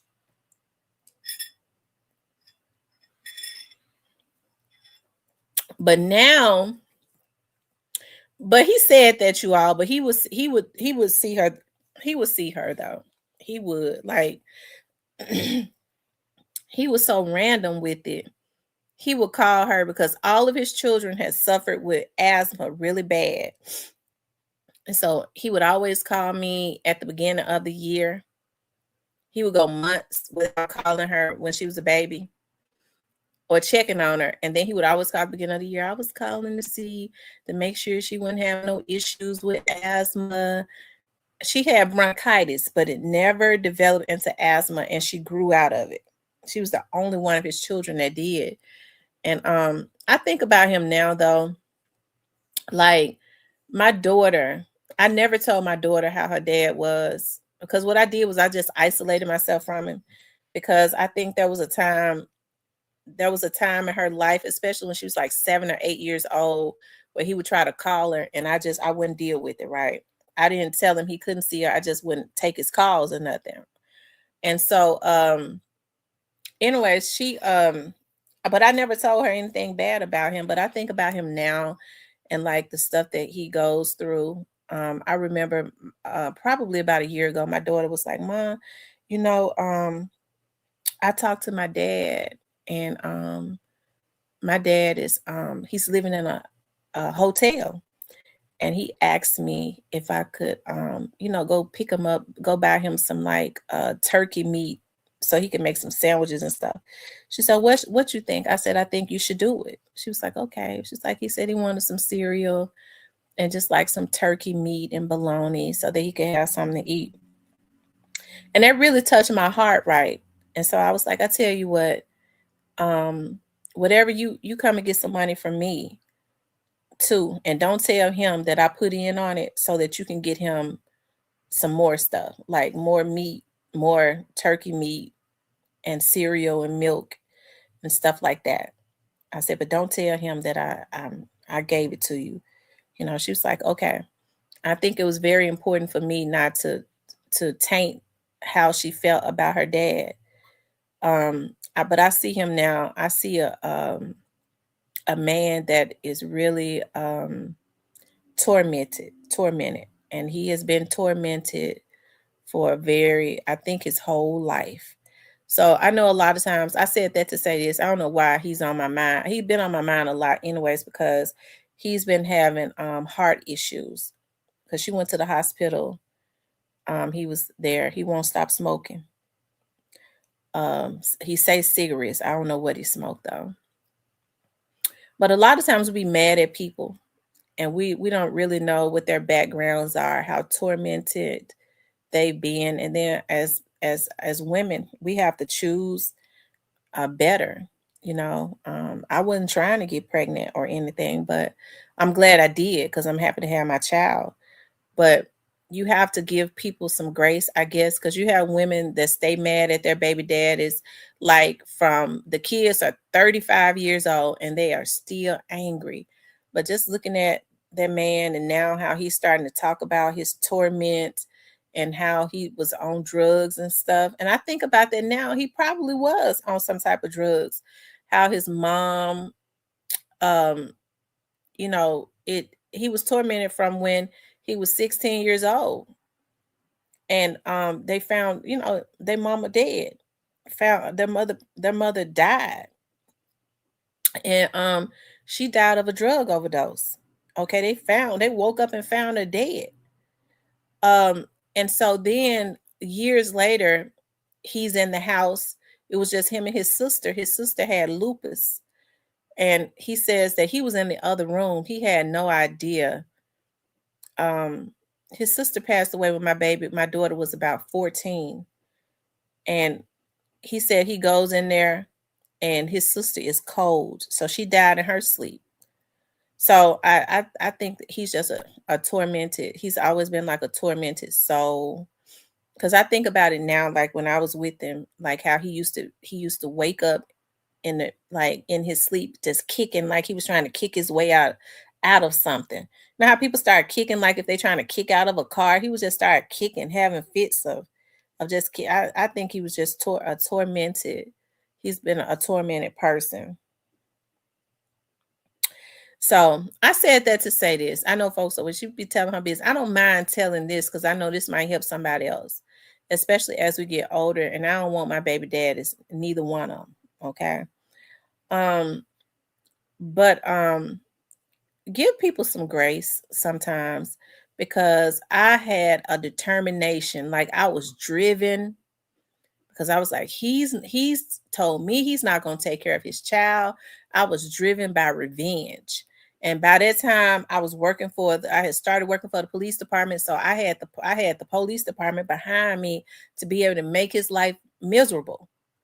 And so when I would go to court, I knew they was going to give him a warrant. I would send the fugitive squad to go get him. And like I said, I was just driven by revenge. And I think about that now, all of that energy, that I put into that, like, you have to, because I think about now, because I still get like notices and stuff from child support because he owed me so many arrearages. I'm not going to press nothing on him. I was really shocked when they sent me like a letter like a month ago saying you need to come to court because he hasn't been paying his arrearages. She's ready to turn 28. Why would I be doing that? Yeah, people be traumatized. Why would I be doing that? I was like, I am not going to court so that they can put out a warrant for this man. This man is trying to survive, trying to get his life together. Why would I go to court to have him put in jail? And I wanted to try to take it off of him, but the lady was like, well, she's 28. At this point, he's not paying child support. He's paying arrearages. And he owes me like 30 or 40,000 in arrearages. She was like, so that could never be taken off. That's just something that is old. You can't stop that. I was like, wow. So sometimes you just have to give people a little bit of grace, And I guess I got to deal with myself too, because I don't trust no men because of him, really.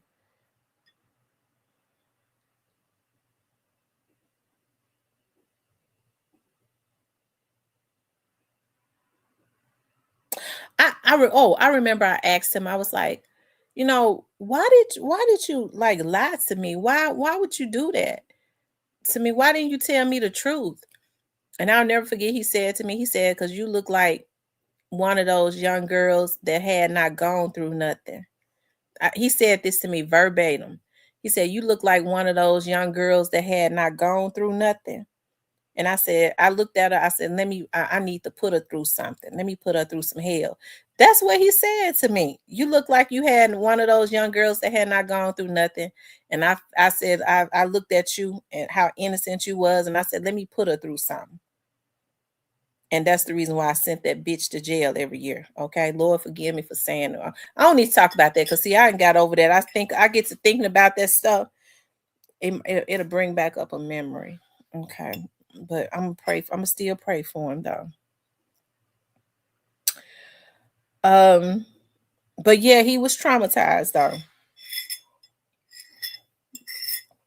And my daughter, my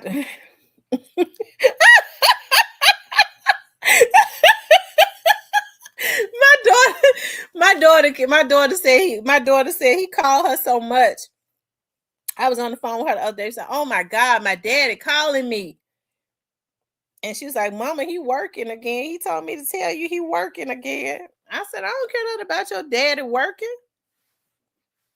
So she said, I guess he wanted me to tell you that to let you know he going to be back paying the child support, child. And so then I got a $27 check. I said, oh, okay, well, I guess he trying to pay all them arrearages down, child. $27 a week ain't going to do it, but okay, whatever.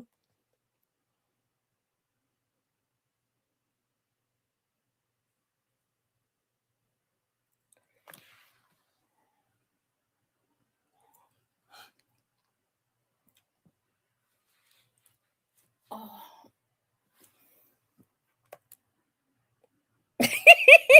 Yeah, you trying to make up. Lord have mercy. I wonder, ain't no telling how much that man owe. I don't know. I think he probably got some other child support cases too. So I think he's just come to the resolve that he's gonna be paying child support until he croak out. He told me no. He said, baby mama, I don't like for no man to call me no baby mama. Baby mama, why don't you go put some insurance on me?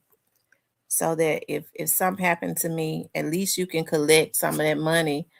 Me never doing what I was supposed to do when she was growing up. You can get some money off of me when I die, a lump sum. I did tell my daughter though, both of my daughters, they need to put insurance on their dads. My youngest daughter tickled me so bad. I told her, I said, listen, you need to put some insurance on your dad. Your y'all's dads are getting old, and they're gonna need to be buried and all of that stuff. My youngest daughter said, Mama, are you gonna do something to my daddy? I hollered.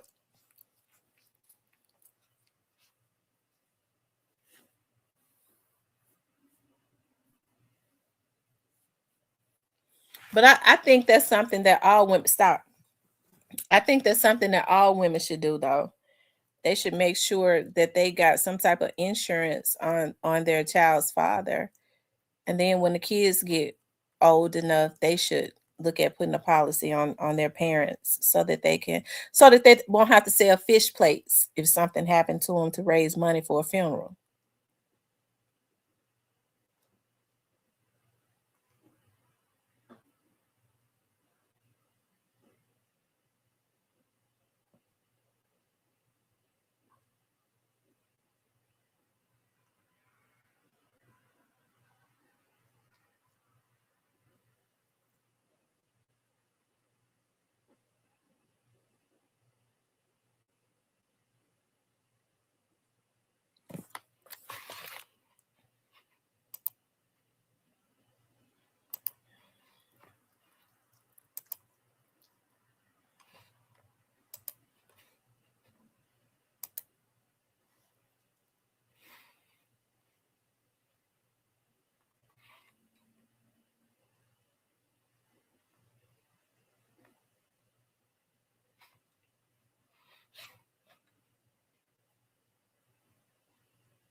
Yeah, my cousin having a Valentine's Day party at his club tonight over at the Rocking Chair. So they have really good food at the Rocking Chair. They have really nice parties. It's a mature audience. They have security, but I mean, them some street dudes that own that place. So you gonna mess around and end up dead if you come up in there with some mess anyways. So, but they have really nice, it's a really mature atmosphere. And I don't even like clubs. I don't even go to clubs, but a lot of times I don't mind going to their stuff because it's a certain crowd that's in there. It's always an older crowd that's more laid back that like to have fun and stuff. It says step aside the box, take you a flight or a cruise or even an Amtrak or something. Try doing something new. Step out and be led with experienced leadership. Okay, D'Angelo.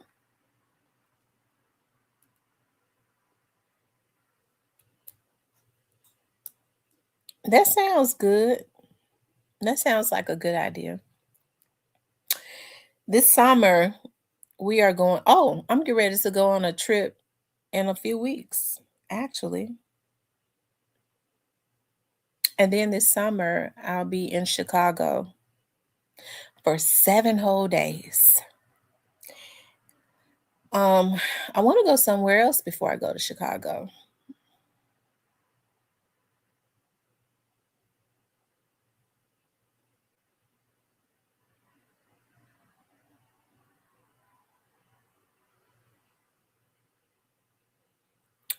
Since I'm going to Chicago this year, I'm definitely going to be in New York next summer.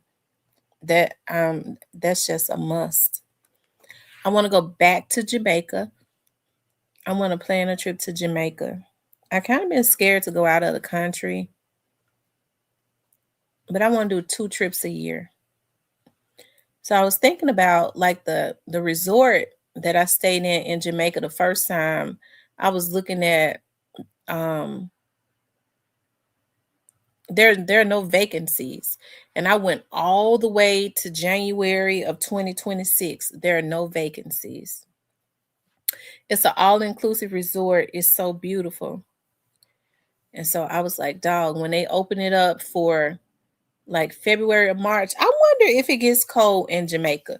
Let me see because I'm not going nowhere when it's cold. I could stay at home because I know I'm not going to get out. Let's see. Weather, temperature in Jamaica in February.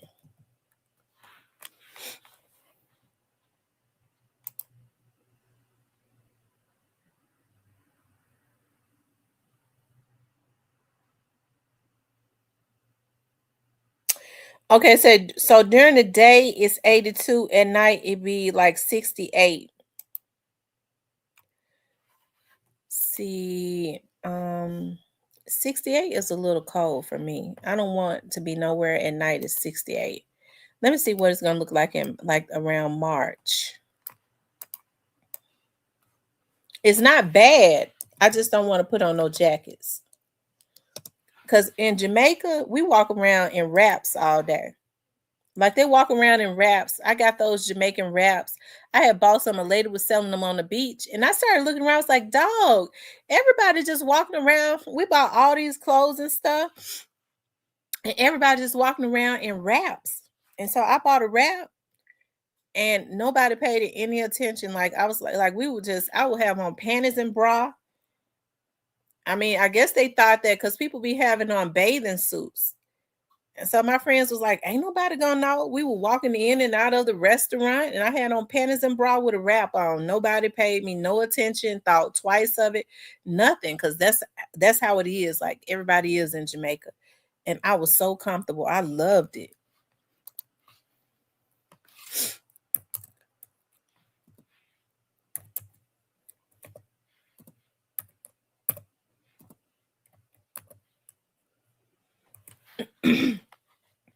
Let's see. So in March, the weather is, it drops and it rains a lot. Okay, so I know I can't go in March. Let's see about April.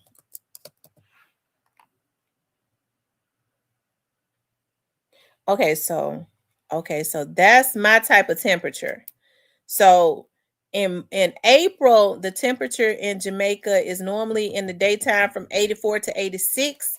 And at night, it'd be from like 72 to 76. That's my type of weather.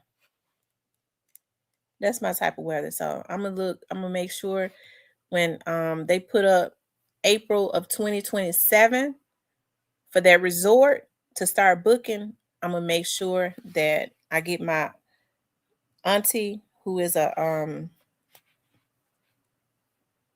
what do you call it? One of those vacation people. I forgot what they call to start booking that trip. I'm gonna need somebody to go with me though. If I gotta pay for, I'm paying for my trip, so I would prefer that it be some of my friends, my cousins, or something like my sister. Because if I was going with a man, he'd book it right.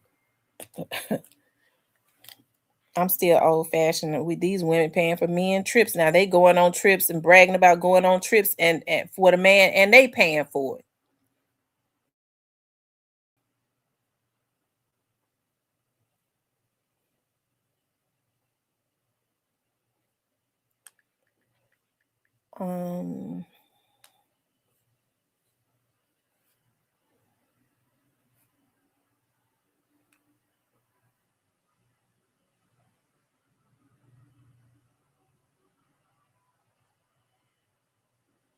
Speaking to young ladies. And so I just want to say thank you. Carry on the work. Amongst all the noise that we deal with in our city, there's nothing more important than the next generation. Who's going to hold us down in the future? Who's going to take us to the next level? And so all the work that we put in on the city side is intended to take us. People can say what they want to about Paul Young, but I like Paul Young. I think he's doing the best he can, and people have the man had to come in and try and clean up a lot of the junk that was already done, and you didn't hear people saying anything about when the mayor was there before, Strickland. And a lot of the churches didn't say anything because Strickland made I believe grants more accessible for them. So that's how you able to do a piss poor job.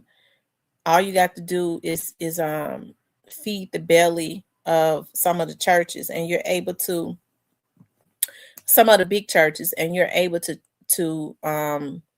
get their blessings to treat the people in their city like garbage. Okay.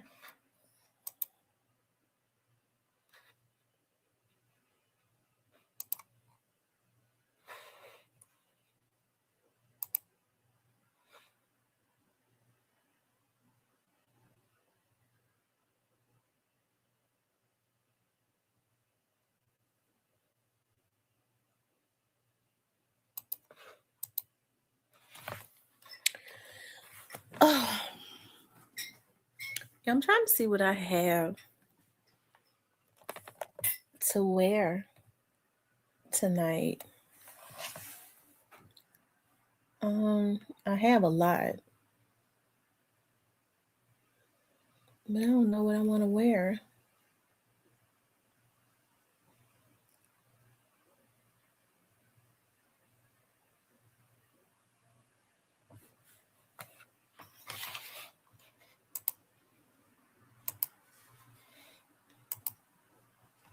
Hold on, you all.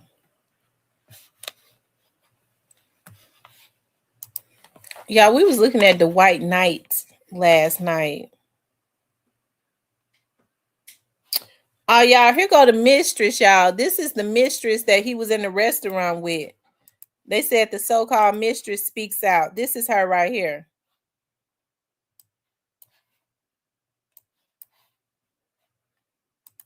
I've always been a listening ear. I'm not here to do all of that. As y'all can see, my eyes are puffy. I got bags of them. I haven't slept. Y'all been dragging me left and right. I've been putting my family and other people in this. I'm not her. I'm not her. I've been by myself. I practice abstinence. I don't even have a dude. So while y'all talking about I'm married, I'm very single. I pay my own damn bills. And if I want to entertain anybody, I can. I can. I can. Especially a man that is not at home with his wife and making that clear to the whole entire world.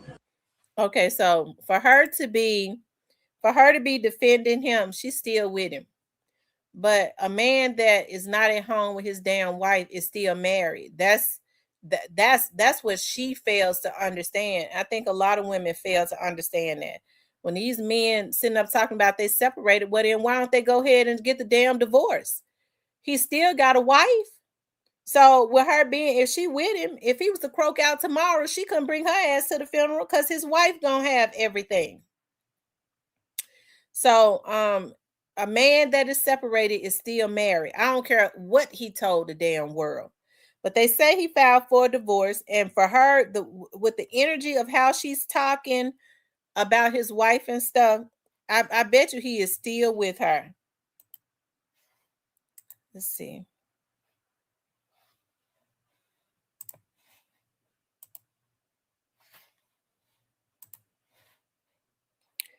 I told y'all a lot of women get a lot. This is the wife right here. This is his wife.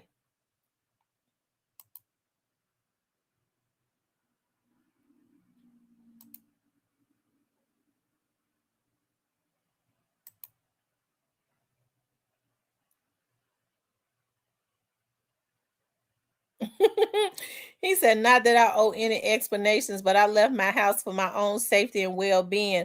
I've been gone for weeks, not stalking her, avoiding communication, and actually going through therapy from this trauma bond. Good men silently get abused and misused often, and not that I require any Kleenex. I mean, he had a lawyer helping him to play that to the max. He had started recording everything. See, he had the money and not her. So he stood to lose a whole lot. So he started recording her so that he could get her acting a damn fool on video. So he probably ain't gonna have to give her a whole lot.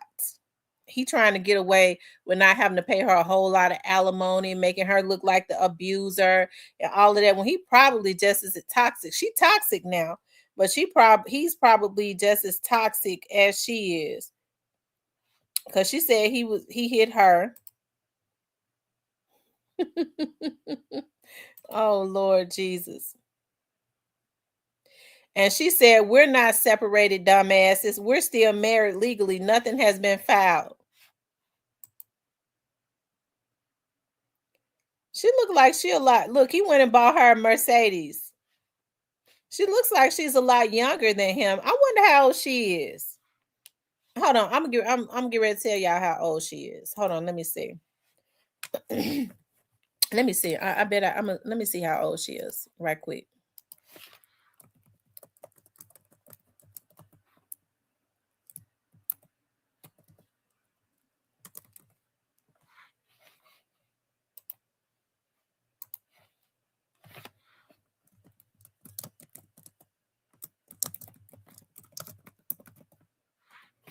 Yeah, what's her name? Katrina Dinkins.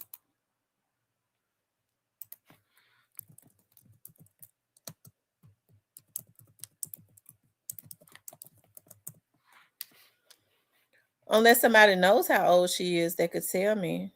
Let's see.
I don't think that.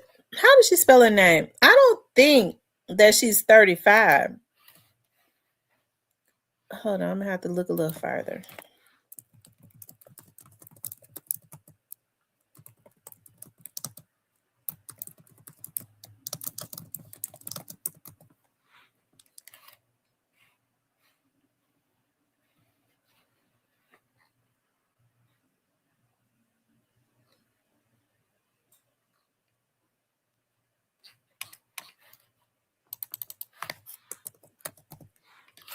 Y'all, hold on, give me a minute. She might be 35. She does not look that old, but she doesn't look 35 though. She don't look 35, y'all. Let's see. Let's see if we could figure out something.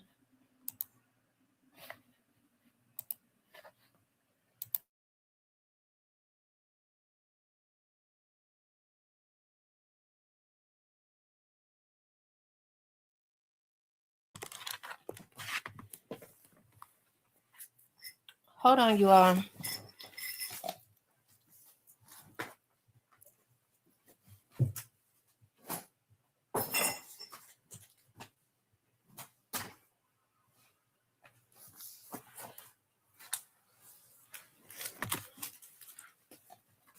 Shit, my phone ain't even on.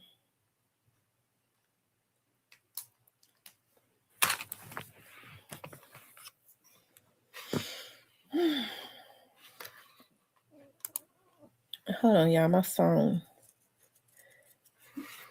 died. Okay, it's popping back on now.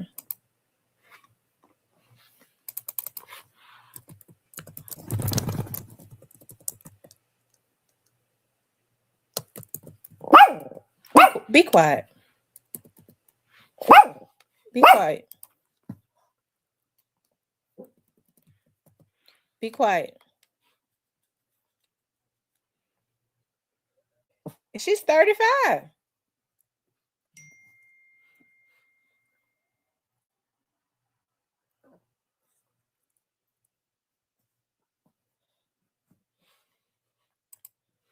Y'all, she is.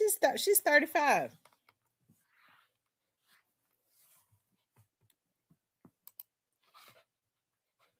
I know he's a lot older than 35.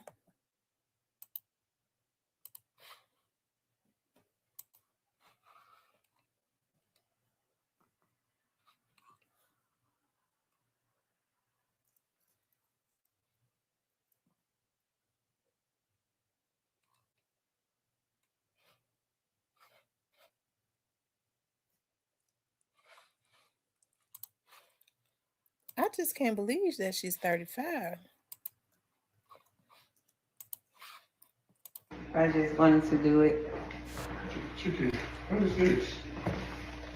It's a surprise. Well, all these are mine? Yes. Wow. Okay. Oh, you got it set up and everything over there. Okay. Let's see. Okay, good. Okay, so some Gucci stuff. All right, the first gift. Oh man, she got me some Gucci sunglasses. Oh, she got me some Gucci sunglasses. I'm gonna take these off. These my Gucci, other Gucci. That's what she got me some Gucci sunglasses. I like them. Gucci. Everything is Gucci. And okay, got me some Gucci sunglasses. And what is this? Some more Gucci. I don't know what. It's a Gucci bag. That came with it. I often say it can't be a Gucci bag, but it's the bag. Yeah, it's the bag that it goes Okay. in, not a Gucci. Okay, what is? Okay. Is this Gucci? Put it up. All right. And I unwrapped it right there. Okay.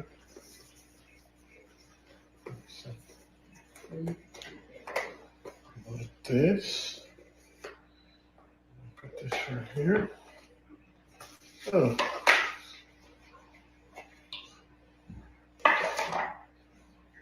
Wow. You know I like Gucci stuff. Oh, she got me a Gucci wallet, y'all. A nice Gucci wallet. She know I like Gucci. She bought my first Gucci wallet some years ago, and I love Gucci. She know how. She likes Louis. I like Gucci. So she gave me, and these match. These match these glasses. Okay. Let's show you. She got the. It's matching my shades. Everything is Gucci. Yeah. What else we got? So this is mine too? Yeah, that's it. And then it was Let's see.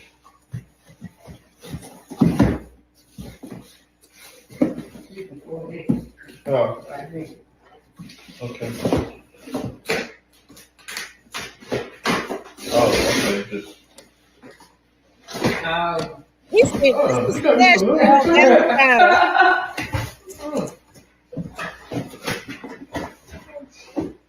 Yeah.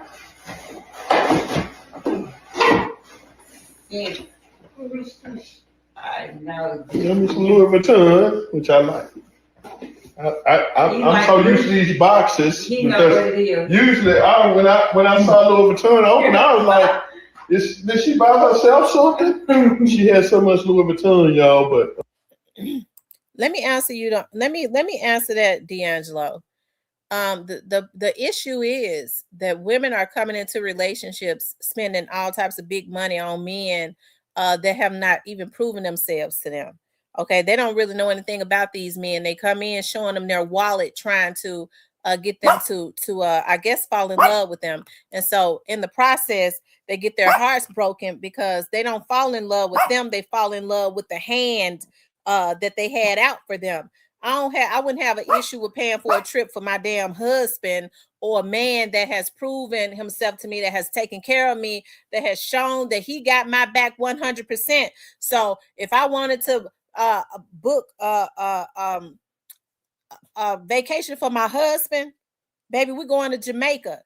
I wouldn't have no issues with that because I already know that man takes real good care of me. He has shown me that, baby, I got your back. Okay. Not just said it, shown me. Okay. I digress though. Let's continue on. let's see what she got me. Yeah, I wanted you to be like me.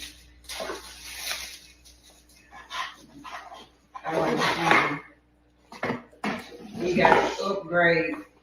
We had to upgrade your sinks. Oh, let me see. Take the white sticker off the bottom of it. The white sticker. At the bottom.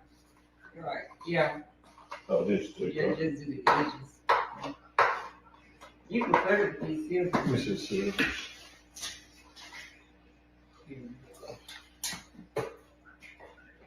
All right.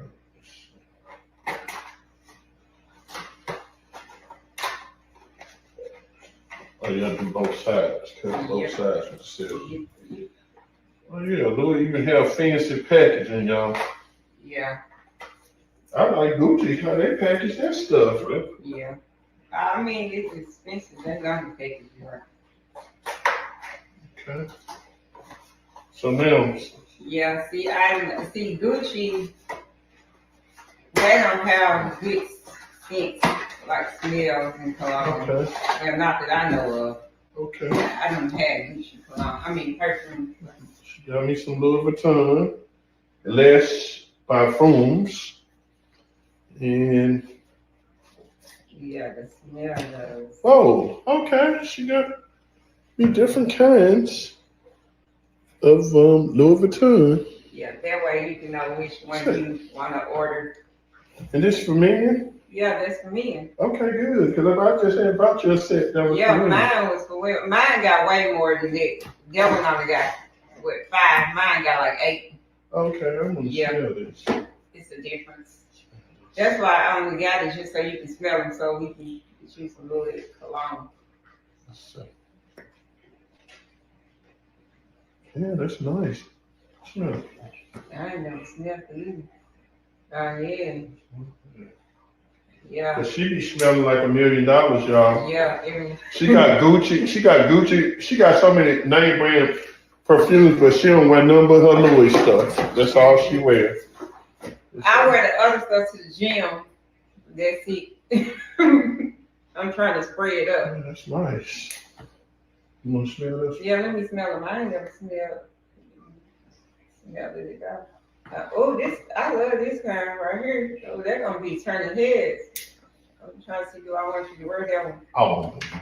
I like that one the best. You get that one. That one smells good. See, they got some good smelling stuff. Oh yeah, I like this too. I actually smelled that on somebody before. It smells nice. I smelled it. That's almost like the one that I got, almost, but it's the male version.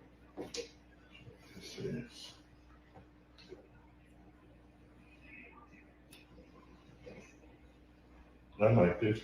I like this the best. Yeah, this smells good too. I like that one, that imagination. That's what they call it.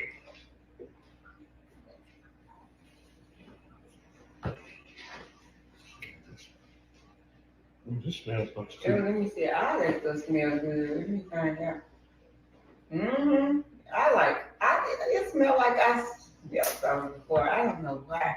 Probably when we was in the store smelling. Thank you, baby. And you got 2 samples, these 2 different ones in here. Oh, okay. But I don't know what this is. Thank you, baby. You got lipstick on. Yeah, I do. Yeah, thank you so much. I almost kissed you. Yeah, I got makeup on. Well, y'all, happy Valentine's Day to you and yours. My wife hooked me up for Valentine's Day. I hooked her up too. Yeah, I did. One of her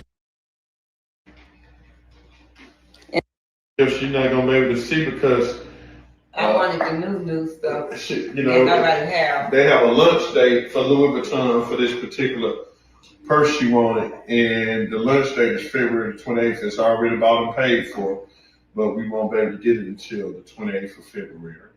And then I also bought her a miniature perfume set. I put that on. Oh, you already put it on there? Seen that. Okay. Yeah, I put one of my Valentine's Day gifts on my husband. Well, thank you, baby. I appreciate it. This is what you call Love Day. Love Day. She showed me love. I showed her love. We showing y'all love, and we wishing Y'all the best. We praying that y'all dash filled with nothing.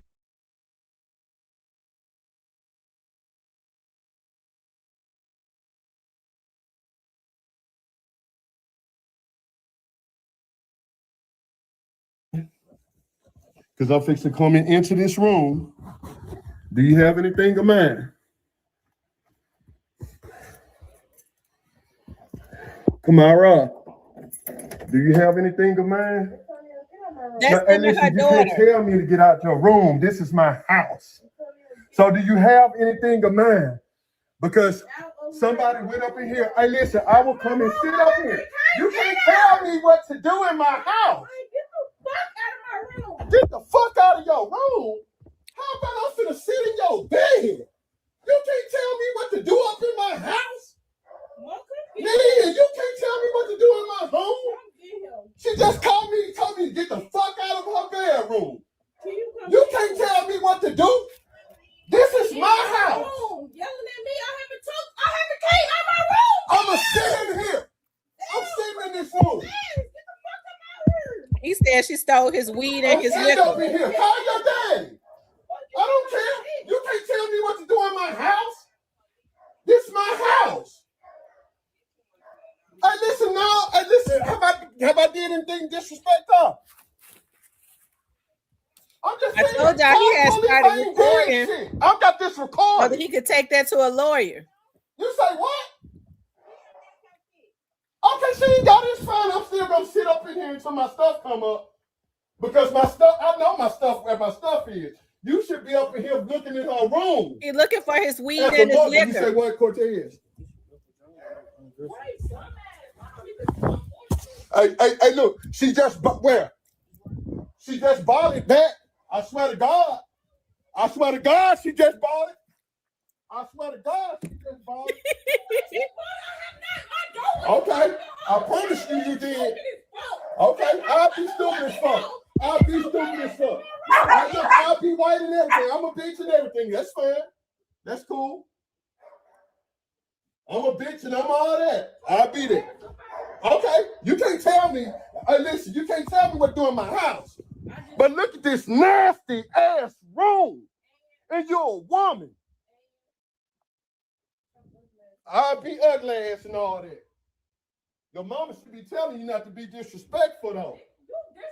Hey, you ain't talking about nothing, Tamara. But don't worry about it. That Ultima, you will not be up in that outfit. I'll be a bitch. I'll be a bitch. I'll be that. Okay, I'll do that. Call your daddy. Call your daddy. I'll be that. I'll be a funk ass and everything. Y'all hear that? I'll be a bitch. I'll be a bitch. I'm all that. No, do you mean harm? Do you hear your daughter calling me bitches and stuff? Huh? Where you look at though? No, it's up in that room, but it wasn't up in there. You got it though? Do you hear your daughter calling me bitches and get the fuck out of her room? Do you hear your daughter? But why do you hear your daughter? Why you in there fucking where you trying to fight me? I'm not trying to do anything. I'm mad at you for letting this girl talk to me like that in my house. Huh? You said, huh? I'm mad at you for letting your daughter talk to me like that in my house. Huh? I said, I'm mad at you for letting your daughter talk to me in my house like that. See how you talking to me in front of them? Hey, am I talking wrong? I'm telling you, I'm mad at you for letting your daughter disrespect me in my house. I understand.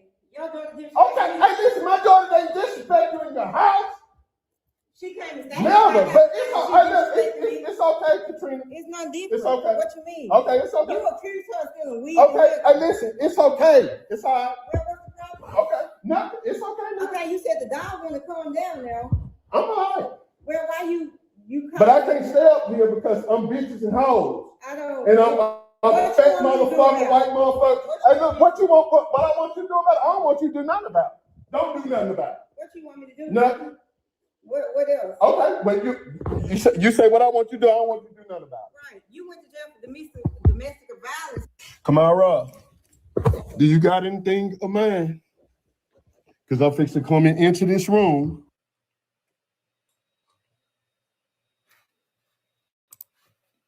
Hold on, y'all. I'm getting ready to show you. Okay, now she said he was an alcoholic, y'all, because she had started taking pictures of him.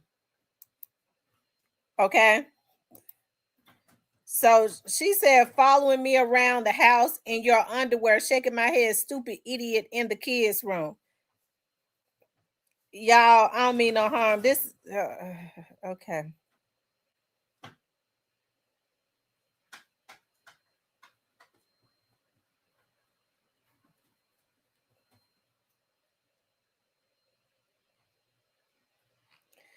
So she said he was following her around in the house in his drawers, and now he in the sign room.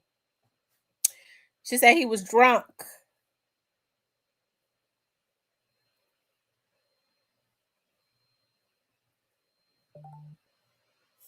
That's exactly what it is. She didn't have no respect for him. He was a cash cow, and whatever it was that she was doing to him, probably the age. She's a lot younger than him, and he probably found he probably passed it now.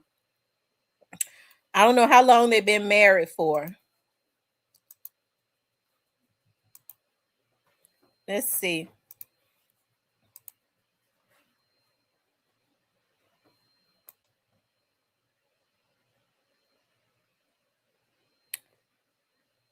Look, she said they bought the house together. She said we bought the house together, Bookie. So if her name is on that house, he gonna have a hard time. He but I'm sure he got a lawyer, and a lawyer started advising him on what to do. Okay, he started recording her kids, so she might not get the amount that she thought she was gonna get.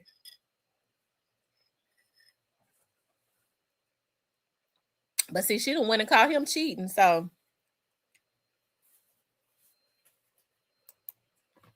she said we bought the house together, Bookies. Let's see.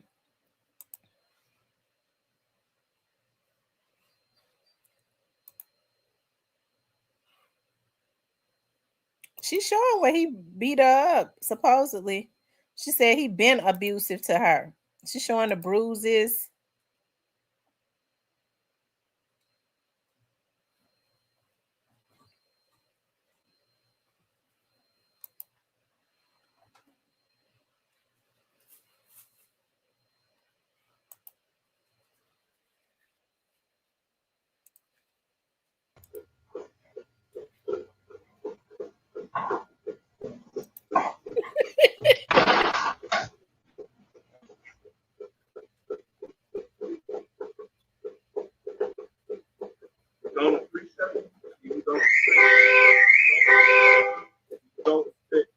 You don't appreciate.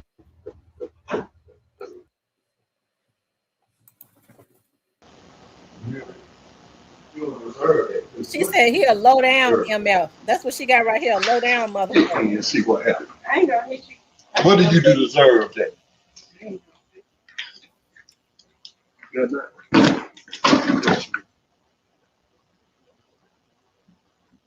What do you do to deserve that? You can keep your phone. What do you do to deserve that? You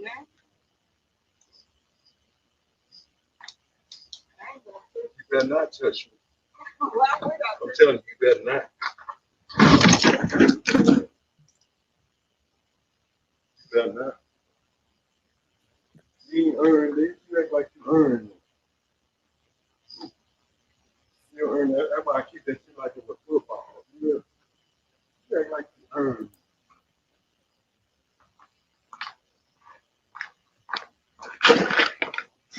I keep that shit like it's a motherfucking, like it's like going to a field goal. You hear me? Mm-hmm. You act like you earned that. That's how I look at this shit, like it's garbage. He walking like he drunk now. But I got a smart mouth. Shit like that. You hear me? That's what I get. I know I can't. You gotta tell me that. I pay the bill on.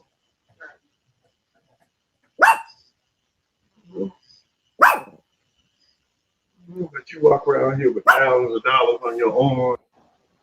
You don't deserve it. What do you do? Lord Jesus. What he doing?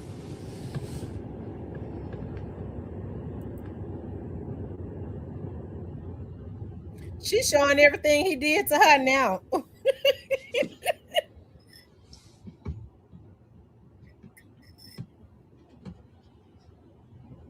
I couldn't live my life like that. I could not be in no toxic relationship like that. He letting the air out the time.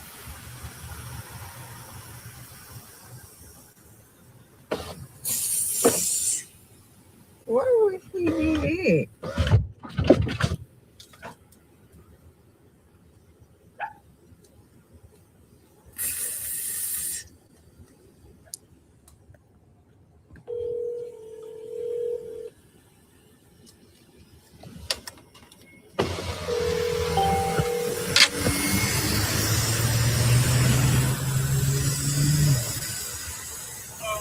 Boy, Antonio shouldn't have letting the air out my time. I recorded him. I'm recording him.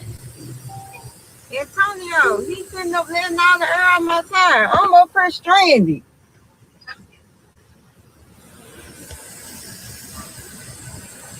And the police over there too. I'm over here on Highway 64. It's a sheriff. He's sitting over there on the corner though, but I don't even want to put the police on him. He's just letting all the air out. Yeah, you gonna have to. What he doing? Y'all, that's him letting all the air out the tire. So he was just as toxic. It's your life. Make it that way for you. Quit worrying about what other folks do. You can't change other folks. You can't control other people. You're going to have a heart attack trying to do it.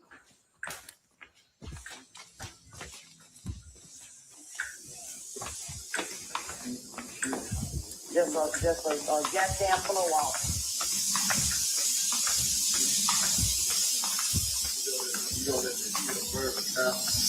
I don't think it burns. It all burns. Oh, they said that's him and his ex. That's what it ought to do with you.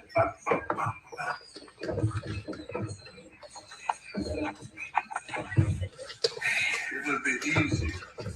It would have been so much simpler. If things would change, but it's better to stay the same and make it hard. That's what you like.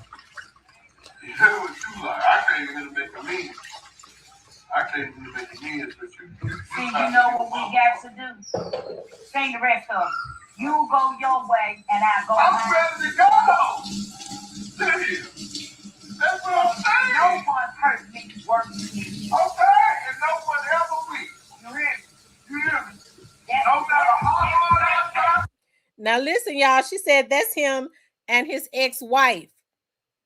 That's the wife before her. So he was saying he was ready to go because he was ready to go be with the one that he married to now. And y'all see the repetitive cycle, right? Now he ready to go be with the other woman. So he she playing him and his ex-wife. No matter how hard I try. You know what I'm saying? That's what he said. No matter how hard I try. I know. Somebody down where you spit in your face. You want to forgive. Fuck you. You don't help me. You don't work for me. But you love me. Fuck At you. the end of the day. I tell you, fuck you in the head, in your mouth. What I like you. I don't give a fuck. I don't like you no more. And that's for real. I don't. But I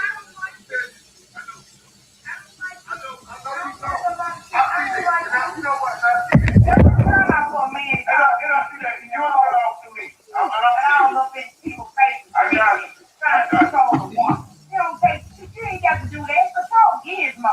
You be a fucking dog. Don't try to control me. I'm a human being. I don't want you no more. I don't want to control you. I want shit. Oh, he was ready to go be with his current wife. Well, this is the same thing as Kevin and you. This is You can't give me no butt stick. I can give you. I wish I could. Things would be that simple. I ain't got to give you. I ain't got to give you. But see, I'm not a simple man. I wish things would be I'm not. You're a controlling man. You got to give up butt stick. You You're got to give me one. controlling. You're a I give you one. I You give say you your one. boss. You're a controlling, abusive boss. The way it should. How about that? Like a man should. I give you Did I allow you?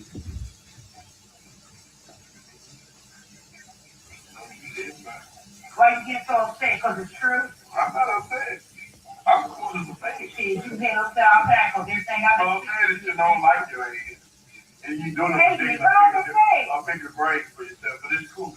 Because I like you because you give me what I need. When you got in my face today and told me you hated me in my face, you did the very same thing. Okay. You signed, sealed, and delivered. Oh, okay. Signed, sealed, delivered.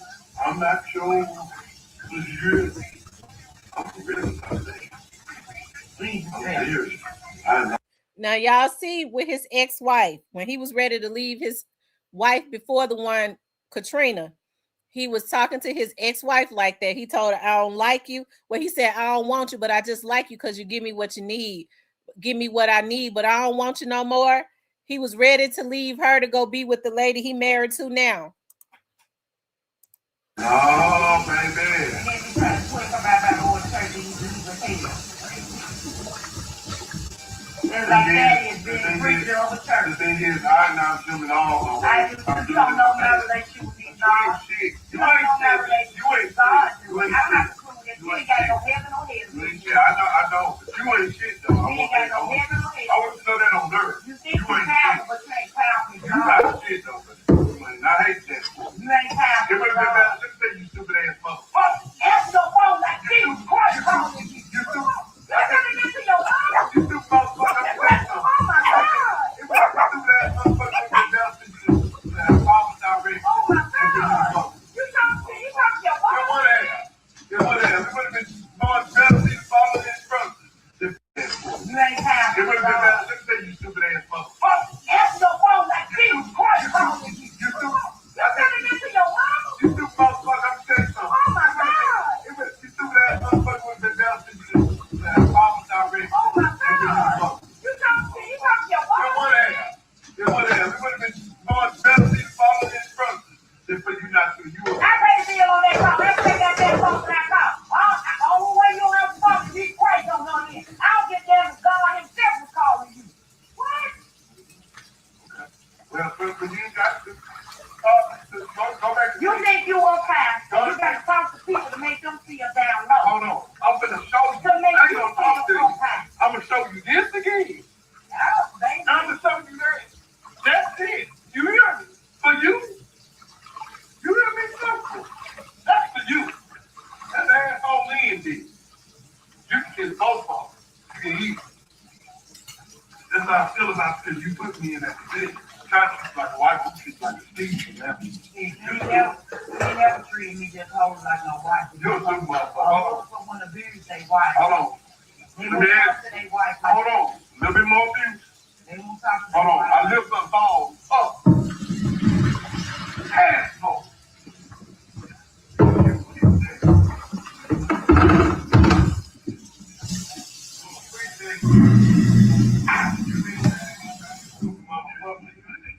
I tried to raise your son on the corner of the good man of the fault. You don't appreciate that.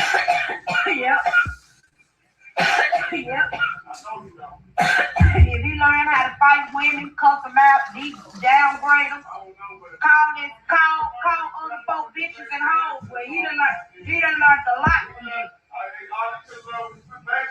He done learned a lot from you. I thought more than what you made dad be, the way you made up in hell. Yeah. That's for sure. Yeah. That's what it is for sure. Yeah. I his own fault. Yeah. You should have been around so you can raise your own damn children, then it wouldn't probably be like they are. Raise them. Shit, you a goddamn lie. You a goddamn lie. You a goddamn lie for so many days. Let's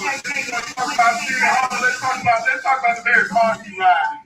Let's talk about the car you riding. Okay. Let's talk about it. Now you want to talk about it? Let's talk about it. All right, the very car you riding. The very car you riding. The insurance is over the car you riding. Okay. Who riding this? Okay. I don't provide nothing because I just been giving you all my checks and my damn income tax. I don't provide a damn thing. You say you give me all your checks, right? But you say the car, you TJ driving the car, he got insurance, 200, you got that. You pay all the bills up in there. Well, hell, I ought to have my goddamn thing with some goddamn thousands in it. Shit. You stupid. You stupid. No, you hoorah. Hoorah. Got paid out there. Stupid motherfucker. Exactly. Okay, she's showing how he talked to his ex-wife. Now, his ex-wife said she was giving him her whole check. I bet you this girl wasn't giving him no checks. Hold on one second.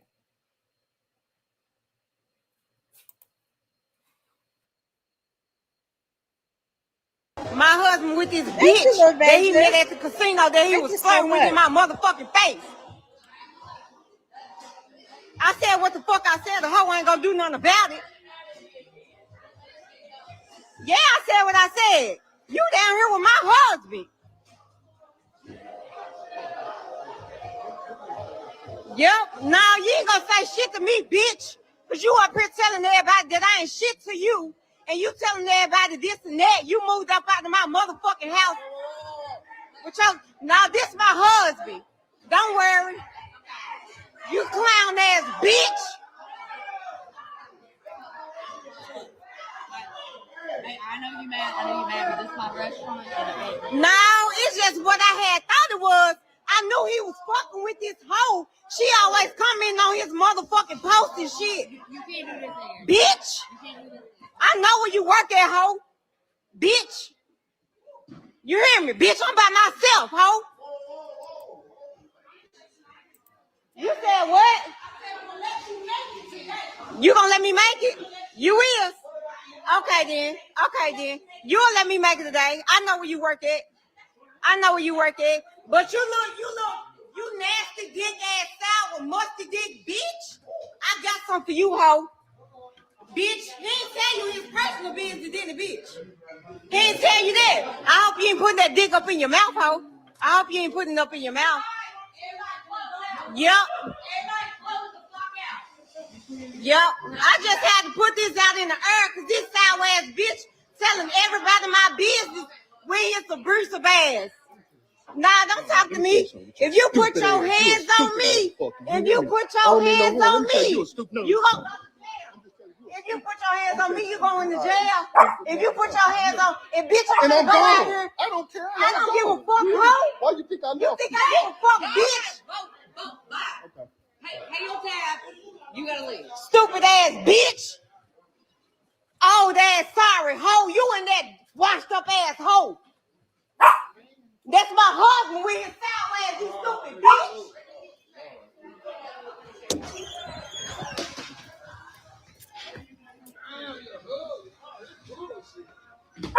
Mind that nigga ain't my husband, that sour ass bitch. And hoe, I ain't gonna touch nobody. I'm not gonna touch nobody. This my motherfucking spouse. Hey bitch, you sour stupid ass bitch. I got some for your old washed up ass. You didn't tell that hoe your business, hoe. Why don't want your big nasty ass bitch? I'm gonna dip that bitch up.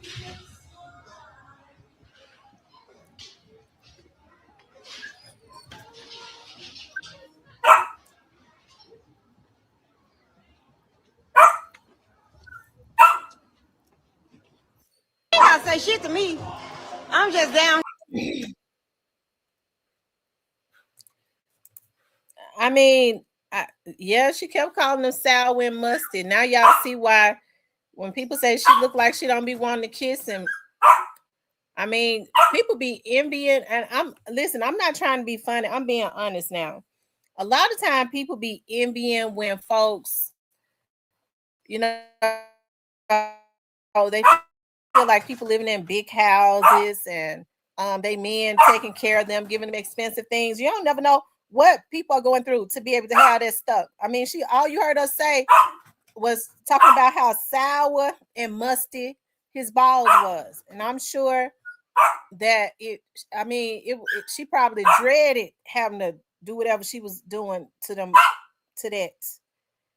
to be able to stay up in there. And I'm sure it was like that before she married him. You know what I mean? Like, I mean, that's why, you know, and I'm not trying to be funny. I'm being honest.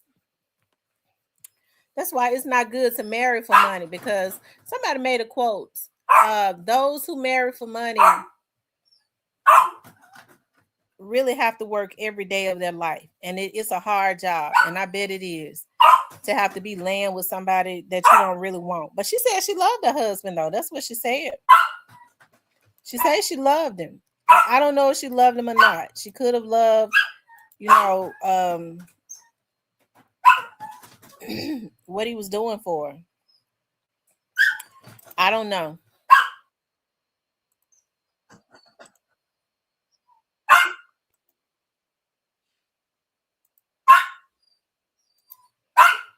Duh. Why would I not be in my own house? That's stupid. Now, if I would have flattened the tires on their car, then how they would have left then?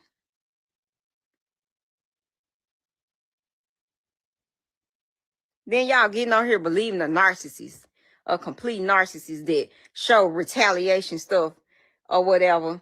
And like I said, I'm a real person. Since y'all want to get in my business, I'm gonna give y'all some tea. I'm gonna give y'all bitches some lemonade. You know what I'm saying? Some lemon tea. You know what I'm saying? I'm gonna give y'all some lemon tea because that shit bitter, but it's still sweet. So, since y'all want to get all up in my business, like my spouse been abusive since we've been together. Hey, and Courtney, hey, yeah, I seen that shit you had made, that shit, that post about me. I had wanted to address this shit because I come in on your post, and I don't even like how you made that little post about me, but I ain't even worried about all that because I don't mind blocking nobody on the internet. I don't mind blocking nobody.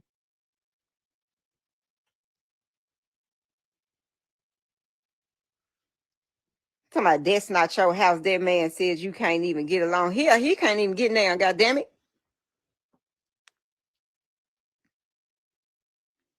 He can't even get along.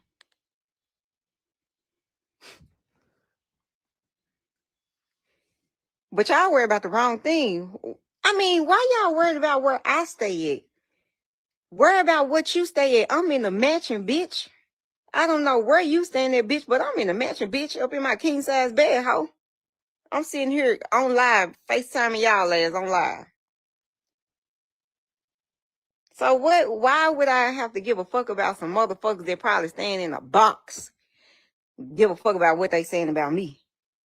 I don't give a damn about y'all.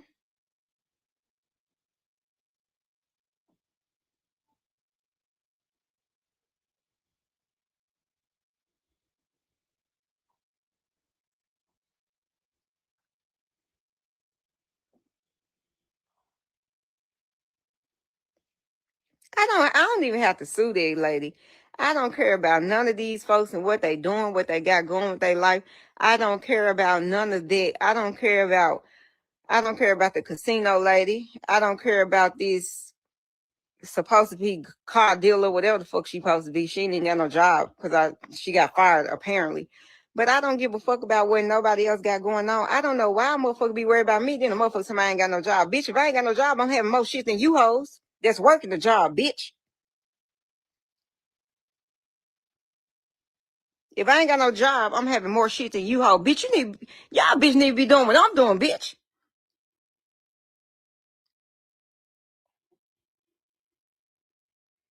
See, I don't be want to get on here talking all this shit, because me, I'll talk some shit. Like what she doing? I will talk some shit. I'm talking about talking. Like, but why I'm on here arguing with some hoes? Bitch, you a dealer. You got to go to work. And this bitch got fired from her job. Why am I sitting up arguing with, I mean, why, first of all, why is y'all sitting up talking about me? Because I'm a topic. I'm something to talk about. Bitch, you need to be talking about what kind of job you gonna go on to do whatever you need to do or go on OnlyFans. And bitch, you need to be worried about how you count them chips at the dealers, bitch, or shooting the crap, picking up the crap, bitch, off the table, bitch. Don't worry about what I'm doing. Y'all worry about the wrong motherfucker. I ain't putting no money in you piss assholes' pockets. The fuck? And then y'all getting on here talking about, oh, this and that shit abusive because he put, I ain't even exposed my spouse like I could have, because what's the purpose? Because y'all gonna think what y'all want to think anyway. Y'all some no counts. Y'all gonna think what y'all want to think anyway.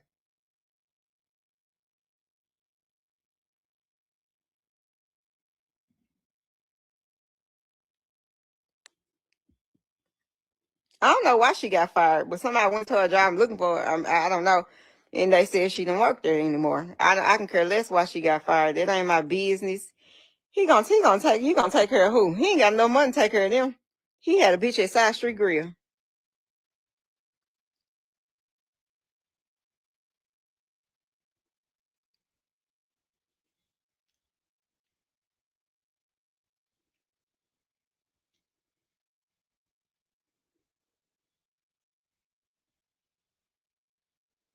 Yeah, y'all can make make sure y'all send me those TikToks so I can post them on my page. How y'all some dumb knuckleheads? Y'all listen to a clown talking about I'm gonna be homeless. How the fuck I'm gonna be homeless? If it was that easy, that nigga have me homeless right now because he don't want to see me with shit without him. If it was that easy, he don't want to see me shit without him.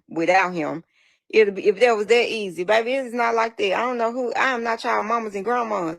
Y'all mamas and grandmammies let niggas take care of them, not me. Yeah, motherfucker gonna take care of me, but I'm putting in some too. Because I don't need no motherfucker thing. They can be telling me what I need to be doing all the time.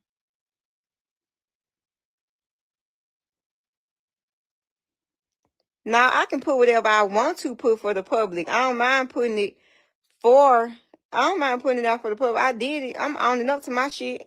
I ain't embarrassed about none. Y'all can't embarrass. I can't. Why would I be embarrassed about y'all? Who are y'all? Y'all the internet. You typing on here. I don't even know you.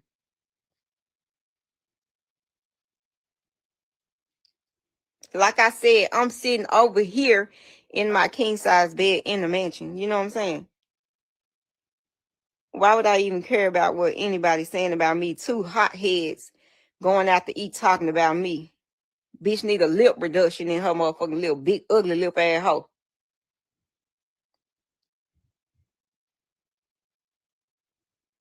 And that's why I don't give a bitch out.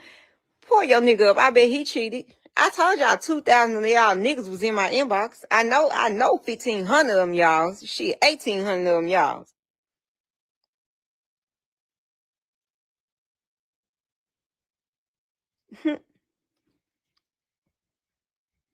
He is albino. He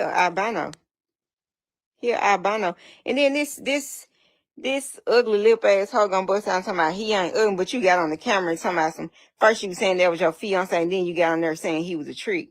Girl, get your clown ass on, you fake ass bitch. You a garbage. You a garbage. You a piece of garbage. Basically done proposed You to the just be other trying to woman get. before I'm talking his about she's divorce so over. clout chasing. A whole clout chasing. I guess the people see I'm getting clout. I guess I'm not even trying to get no clout. It's just coming to me. But like, why you trying to get clout from me, bitch? You swear you a bad bitch. You making 6 figures and all that, bitch. You don't need no clout from me, bitch. Get your own clout.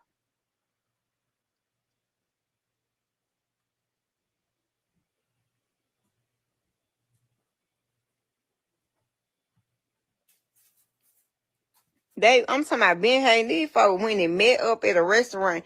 I didn't even know they was talking. Somebody had to literally call me and tell me these folks going live talking about me, then talking about what he said. Why are you telling me about what he said about me? I don't give a fuck about it. He talk about everybody. Do you want to know what the nigga said about y'all?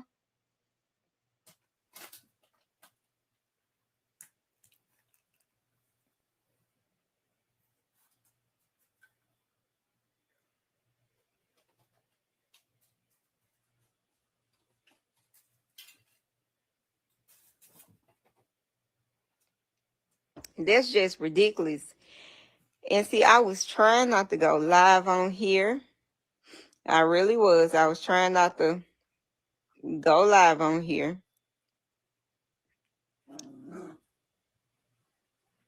Who do, stupid? It's a motherfucker coming over here. It was first of all, we had a motherfucker coming over here cleaning up this house 3 times a week.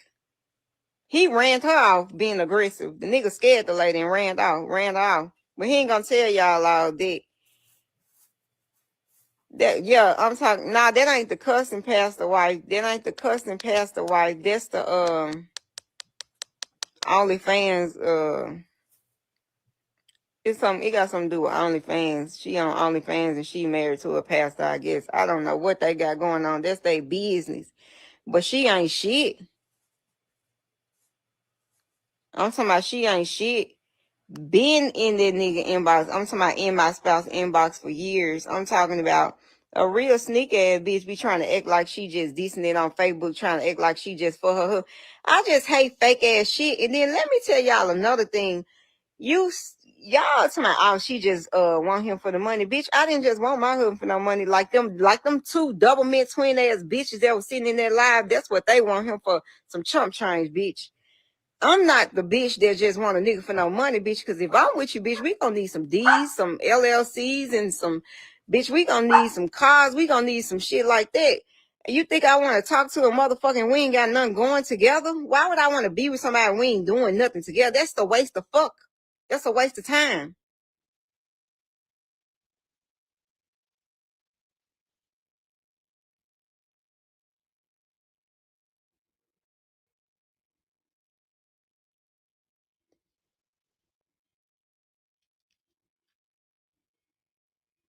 Now, he did say something bad about me. He posted all this stuff about me the other day. That was yesterday. He posted all that stuff about me. But I ain't even mad at him for doing all that, because that same person that said all that shit about me, them asked me, can we get back together today? Yeah, running off the clean line. I'm talking about cutting up in here. I'm talking about, y'all do not know my husband. That nigga is demonic, a fucking devil. When I say a devil, I ain't got no reason to lie to y'all. Y'all ain't nobody for me to be lying to. I'm talking about a real devil. And me, I'm a quiet, soft person. But when people be fucking with me constantly, picking with me constantly, ticking me over and over and over and over and over and over and over and over again, always. And then that's when I clown on the motherfucker. And that's why y'all see those videos of me being aggressive. But I got a lot of shit I got a lot of shit too. It's evidence for me, but not for y'all. Y'all the internet. I need to be proving that to my lawyer, not y'all.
Seems to be, I'm not gonna play all of that because she was on there for a long time, but she seemed to be really hurt.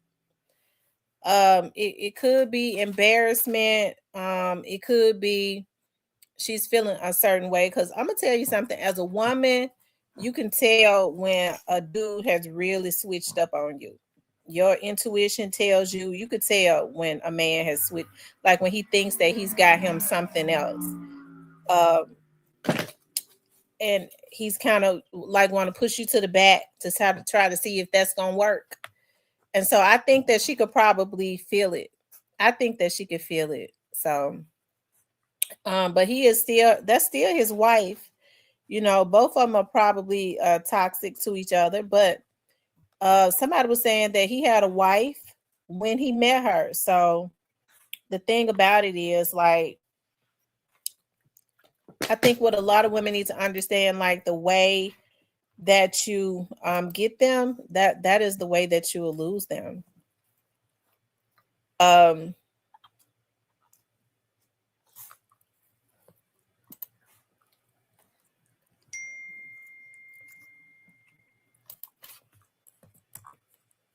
Mo. I'm gonna tell you what my one of my cousins said to me. Stop. I'm gonna tell you one of my cousins said to me a long time ago. Like if I would find out that a guy that I was talking to was talking to another woman or something like that, and he may have had her first. I mean, I always would pull back. Like I could always feel the pain of that woman. And my cousin said to me one time, "You always care too much about other bitches." Like she was like, "You care about them. Them bitches ain't gonna care nothing about you." Like, you know, they just felt like it is what it is. But I was never like that. Like I've always felt a certain way about men doing other women wrong, because I put myself in that position. Like, dog, like if he's had somebody and he didn't tell me, first of all, he's a liar. And then if he did it to her, he'll do it to me. That's how oftentimes when you overlook that, it is always you in the next year or two, right? Especially if it's in them. Like when they have that narcissistic behavior, when they're constantly looking for new energy like vampires. So I always have, but is the thing about it is like, you know, once you pull back and the woman, you know, feel like she back in good with the man again, she'll start, you know, because he's a narcissist, he just want to feed off of somebody's good energy, like oftentimes, or even if it's a woman, because women do it too. Hey, they feel like now is my time to make this dog mutt Sambo slave prove to me that he doesn't like her. So I'm gonna make him, if he wants me to take care of him again, because you know I don't take care of no men. I'm talking about parking them now. I'm gonna make him do the most, and I because that happened with me and Mr. Parker, right? I sent him back to the lady, and he got on. I think she made him get on YouTube and go on a vengeance to prove to her, because she takes care of him, right? I think she told him, if you want me to take care of you, you want me to take you back in, you want me to give you a shelter over your head, you need to go prove to me that you don't like this black wench. And because Parker is a damn Sambo, a slave, that's what he did, because he has no intentions of really working, right? And so that's kind of what happened with that, and it happens. And so that's why I think, you know, we have to be cognizant of, I'm not saying like when women, you know, when men have been in relationships, it's different if they've been out of their relationship for a while. But I'm gonna tell y'all, I think the issue with a lot of men is they stay in relationships that serve them no purpose, or they've been ready to get out of until they find them somebody that they like. And I think that's the wrong thing to do, because what ends up happening is you go, dog, you know, I ain't mentally been here in all these years, but now I found me somebody I like, so I'm ready to go. But that's not the way to do it. I think that people should, if a relationship no longer serves you, I think you need to go ahead and get up out of that, so that you don't bring that baggage, into another relationship. You don't have that bad energy of the other person around, and the new person that you are with don't have to deal with that bullshit, right? So yeah. He's just saying he is a damn Sambo. He is a Sambo. And listen, I know a lot of people might go, well, she just talking about him because I sent him home. I'm not, the only reason I talk about Parker is because of what Parker did. Instead of Parker just going on his life, but he low down. He's just a low down man with female tendencies, like with female emotions. And you know, any other man would have said, well, let's not understand. But he didn't have the right intentions anyways. He thought he was getting ready to come up. He wanted for me to bring him up, like his podcast, his carry him, so that, because I think he really wanted to move to Memphis because he had this idea of me and him doing like a relationship podcast, like mentally in his mind. I started thinking about that stuff that I wasn't paying no attention to, because I was telling him I'm not doing no. I was like, I don't want to do no podcast, no relationship podcast. Don't nobody look at no relationship podcast. Yes, we're gonna do a relationship podcast. I said I'm not doing it. He didn't understand. If I said I'm not doing something, I'm not gonna do it.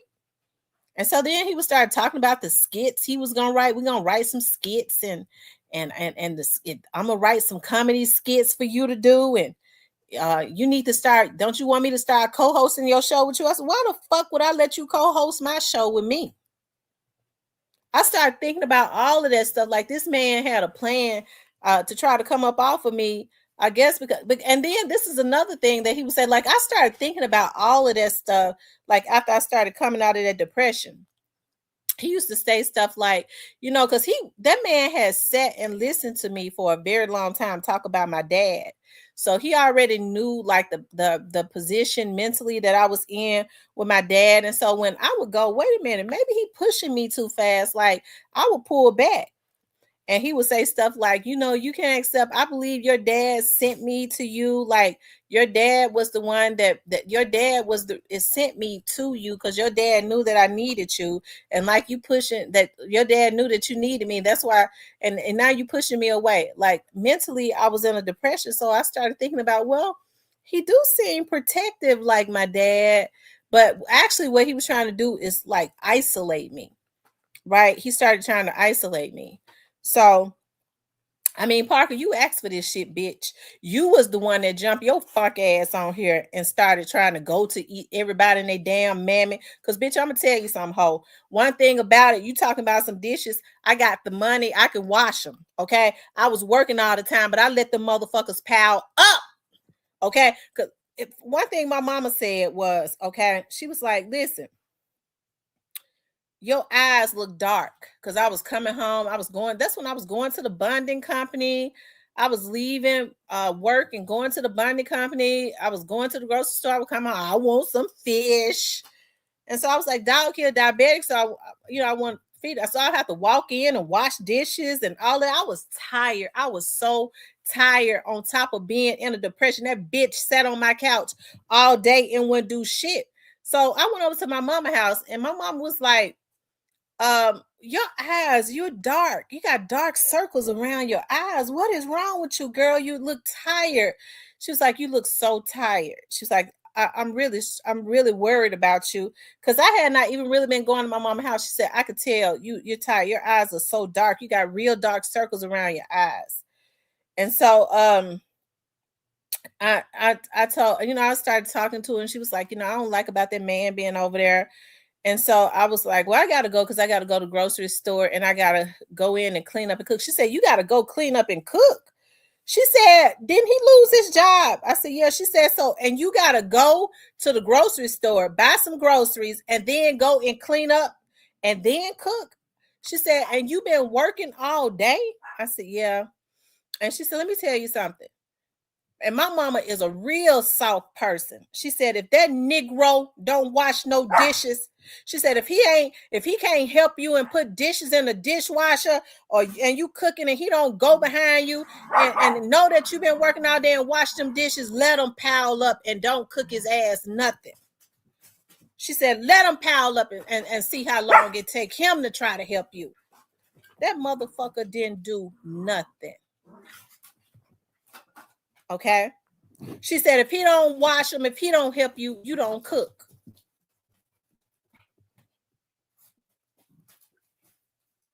You bitch ass nigga. I started thinking about that stuff. Now I started getting mad, because I was in a depression. You fuck nigga, you bitch ass nigga. You over there with that white woman. I ain't even tell folks half of the shit that white woman said about your funk ass bitch. With your gay ass, because she said that she believed that you was going with men. And if you don't believe me, ho, it's on audio. And don't make me play what she said.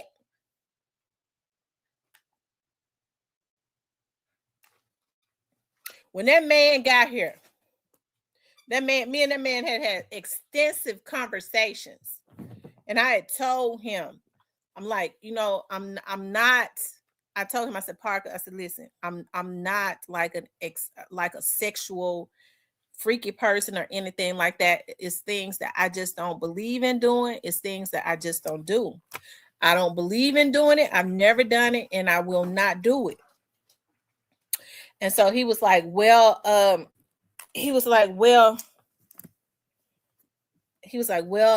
you know, I guess I'm gonna have to deal with that. Out of nowhere.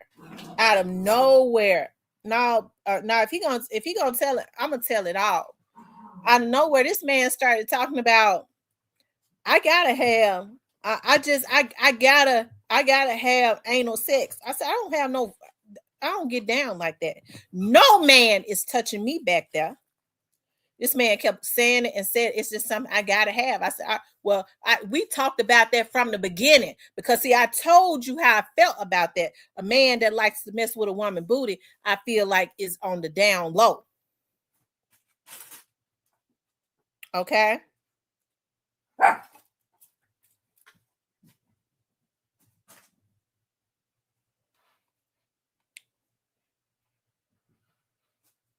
And so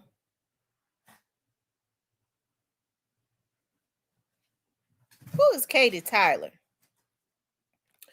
And so it's just it's a lot of things that I have not said. I was trying to get past. It's a lot of stuff that I really could dump out on him. And the more I think about what he thought he was going to do to me, it just makes me madder and madder and madder and madder. Okay. Instead of going on with his life. Okay. But instead of, I was nice enough to buy him a Greyhound bus ticket. And I think this is what made him mad. I was nice enough to buy him a Greyhound bus ticket. He came and sat and looked at me. Have you ever rode on a Greyhound bus? I said no. Well, a Greyhound bus is I want you to send me home. He said he wanted me to buy him either a plane ticket or a train ticket. I said I'm not buying neither. If you're gonna leave here, but you're gonna have to get on the bus. And so and so I was nice enough to buy him a bus ticket. I ain't buy him the world bus ticket that cost $15. I paid $130 for him a bus ticket one way, and I put him on the bus back to that white lady. Okay. Instead of him getting back to his slave master and being happy, he had to prove to her, because the first thing she said was, "You're a black woman. He don't even like black women." Hear my right hand to the Lord, she said it. It was an insult to her that he would leave North Carolina coming to Tennessee for a black woman, and she was supposed to be the superior one, because he had told her that she was his trophy. Okay? So when that Sambo got back, she told him, you better prove, because when I talked to her and I told her, tell Parker to keep my name up out of his mouth, because she had been calling me. That white lady had changed on me. I wasn't studying anyways. She said, well, good luck with that. You never should have done what your dad. That's why he's doing you like that for me. I said, you think he's doing this for you? So she had told him, you better get on the internet and make that black bitch look bad. I mean, if you talk about a man's damn daughters, and he done convinced his damn daughters that I was lying, and I sure told his daughter, and his oldest daughter said, Miss Tamara, I believe you. That lady treated me like garbage when I was growing up. She said, me and my dad and that lady broke up, and she was supposed to be like a mother figure to me when I was a teenager, and I called her, and she said, don't call me no more. I'm not with your dad. Don't you call me again. She told him that sitting right here in front of me, and he tried to act like he didn't know it. Okay, you've been with a man for almost 15 years while he raising his minor children, and the most you could say about him is they just like they daddy, they thugs, stay in and out of jail. The girls are on welfare, not married. They just messed their lives up. They're just like him. They're in and out of jail, thugs, don't like to work. The girls are not married, living off of the government. Bitch thought she was more than his black daughters because she white and married, but bitch still married to another man, a white man, and living over there with Parker. But she thinks she better than his black daughters. Cause I guess cause she white, her shit don't stink in that black symbol that made her think because she white, it don't. Bitch, you should have went on back to North Carolina and never came for me because you had to know I was gonna wake up out of that depression one day and come back for your ass.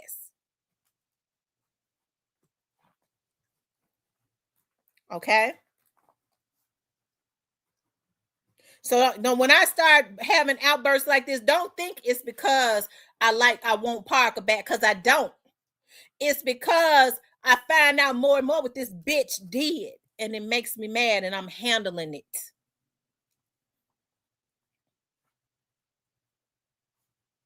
Okay.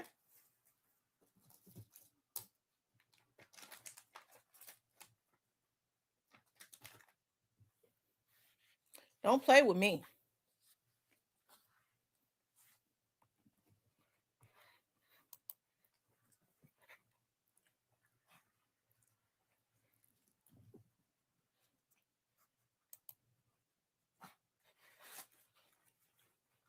This dog was so dirty. I don't know what she told him. Whatever she told him, he was still wrong. I was starting to feel guilty and stuff about sending him back. I was like, dog, I really did like Parker, but like, it's just that we didn't know each other like that. It just moved kind of fast. Like, I want to get a dude the opportunity to either get his life together, or we may not even be able to.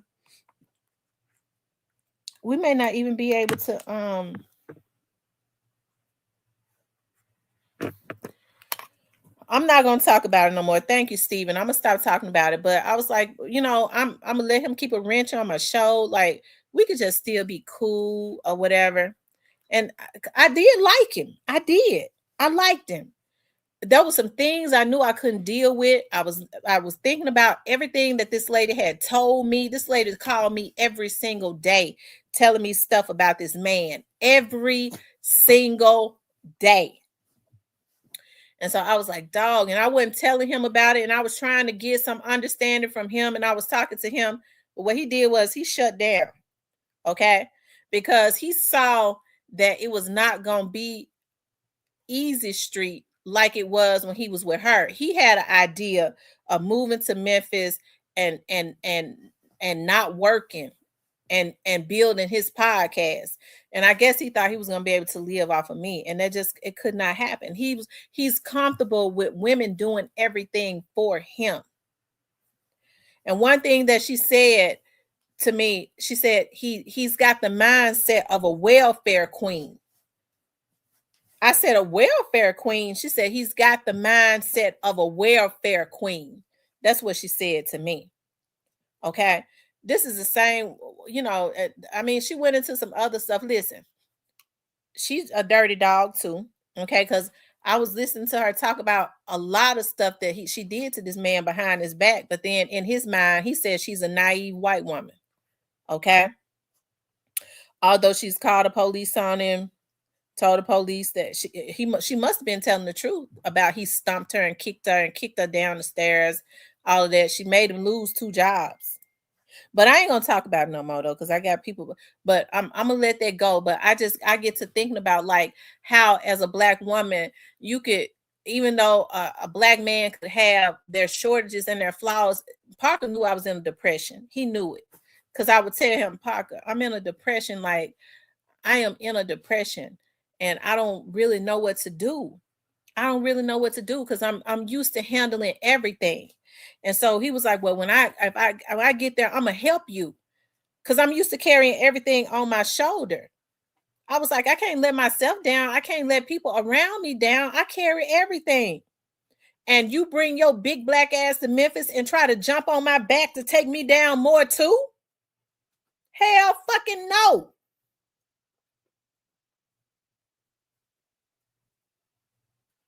But instead, what he did was, as a black woman, he decided, I'm going to exploit this black woman.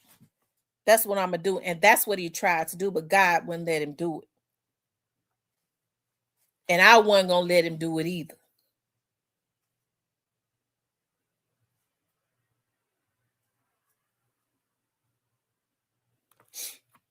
I don't know. I'm not going to go as far as to say that he is anything about his sexuality. I don't know that.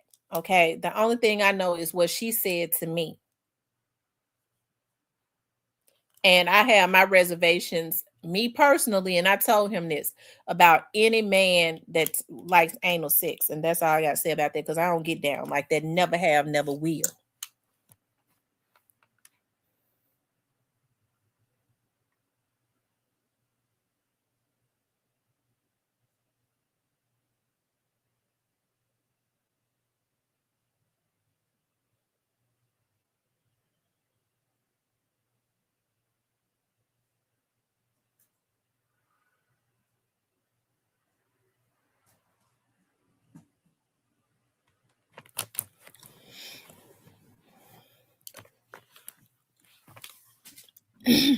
Anyways, I'm through with that.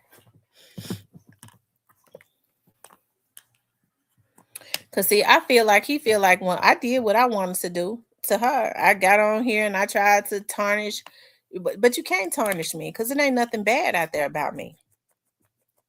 I don't do anything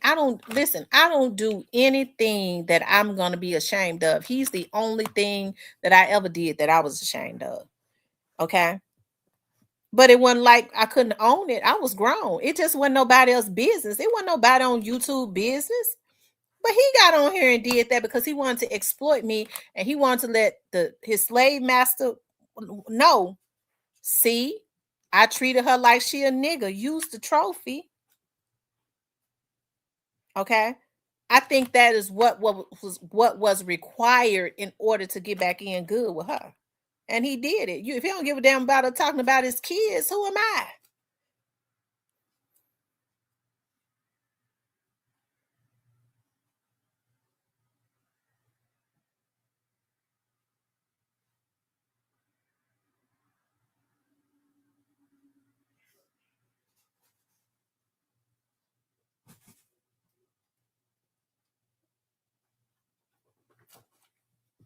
Okay.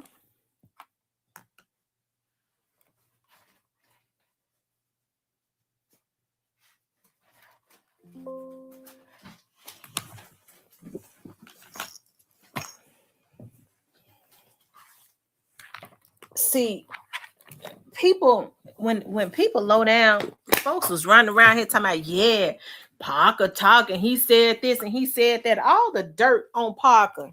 They thought that they was going to embarrass me. You can't embarrass me. That's what a bunch of hating ass bitches thought, that they was going to embarrass me. All the dirt on Parker, I couldn't believe that he would fix his mouth. He know how I am, but he also knew that I was in a depression. So he probably knew I wasn't going to want to deal with that. How could you do me like that when you knew the type of depression that I was in? I sent your ass on back home. Why didn't you just go on quietly?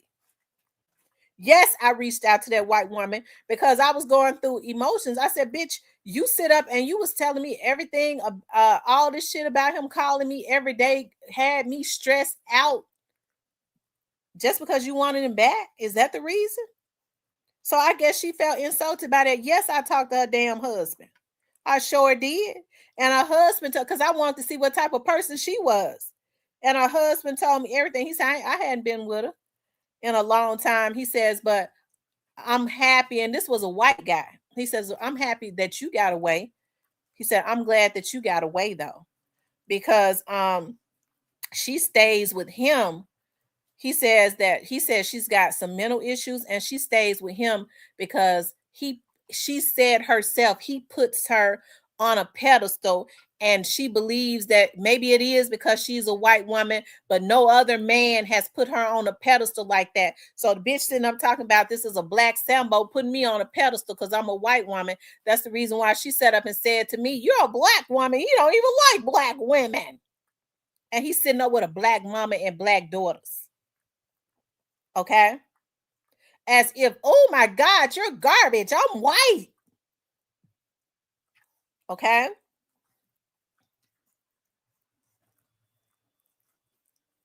And so her husband says, so what he says, what she does is, he says, I dealt with that before. That's the reason why I had to go on and let her go. He said, because she was bringing him all to our house. She was bringing him to, she was working with him. And so he was a single dad. So we would have football parties and Super Bowl parties and stuff. And she would invite him and his young children. And he said, my mind told me that she was messing around with him. He said, and so when I would ask her, are you messing around with this guy that you're bringing to our house, you know, partying with us? He said, sitting with me, talking to me. And she said, you know, I would never date a black man. He said, and I thought about, you know, with the way that, he said, no offense to you, with the way that she's talked about black people, I thought about, well, maybe she's not dating him, even though subconsciously I knew something might have been going on. He said, but I thought about how bad she spoke about black people. Okay?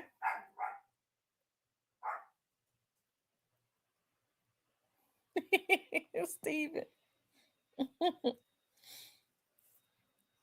So, but he was very nice. He was. And right, he says, I'm happy that you got away from him. He says, because she's not going to leave him because he makes her feel some type of level of superiority. Okay. And that's the only reason why she's with him, because deep down inside, she hates him. My right hand to the Lord, he said.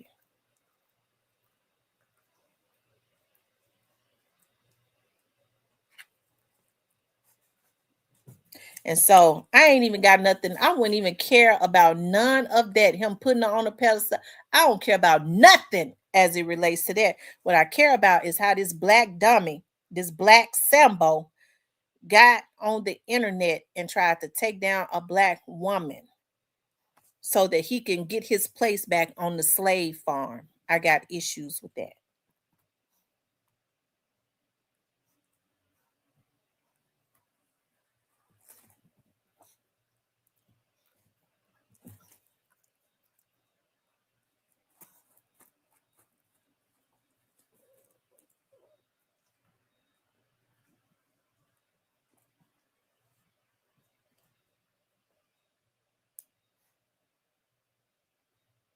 Okay.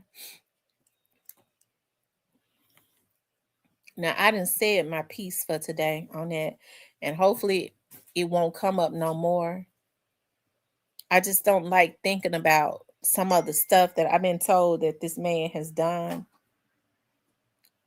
And I feel like I was nice to him, even though I was going through. I felt like I was nice. I made sure he ate every day because he was a diabetic. I even tried to take on helping him to get his driver's license. He was legally blind. Okay. I knew he had to go. I didn't know he was legally blind until he got to Memphis. He couldn't see a damn thing. I was going to take on trying to help the man to see again. And it was something else to get his background expunged. So that, but that's what he wanted me to do, so that I could help, the black woman could help him to clear out all of that, so he can get a clean slate and go back to his slave master. Okay, and she was going to make sure she put another charge on that background, because of the evil stuff that he tried to do to me after I helped him to get home. It's going to happen to him anyways. It's going to happen to him anyways. And probably in another 2 years, he'll have, if she don't kill him, I think she going to kill him. And ain't a damn thing gonna happen because she already got a history of putting domestic violence charges on him. Okay, because she told me that he was very, when he was off of his allegedly, supposedly, according to her, he was on mental beds, and when he got off his meds, and see, that scared the shit out of me. He was, according to her, he was abusive. Because she started crying and says he's supposed to be taking, and I bet he hadn't even been taking those meds. Don't make him mad because he's on a flip out on you. And so I put my gun in my purse and started sleeping with my purse on the side of me.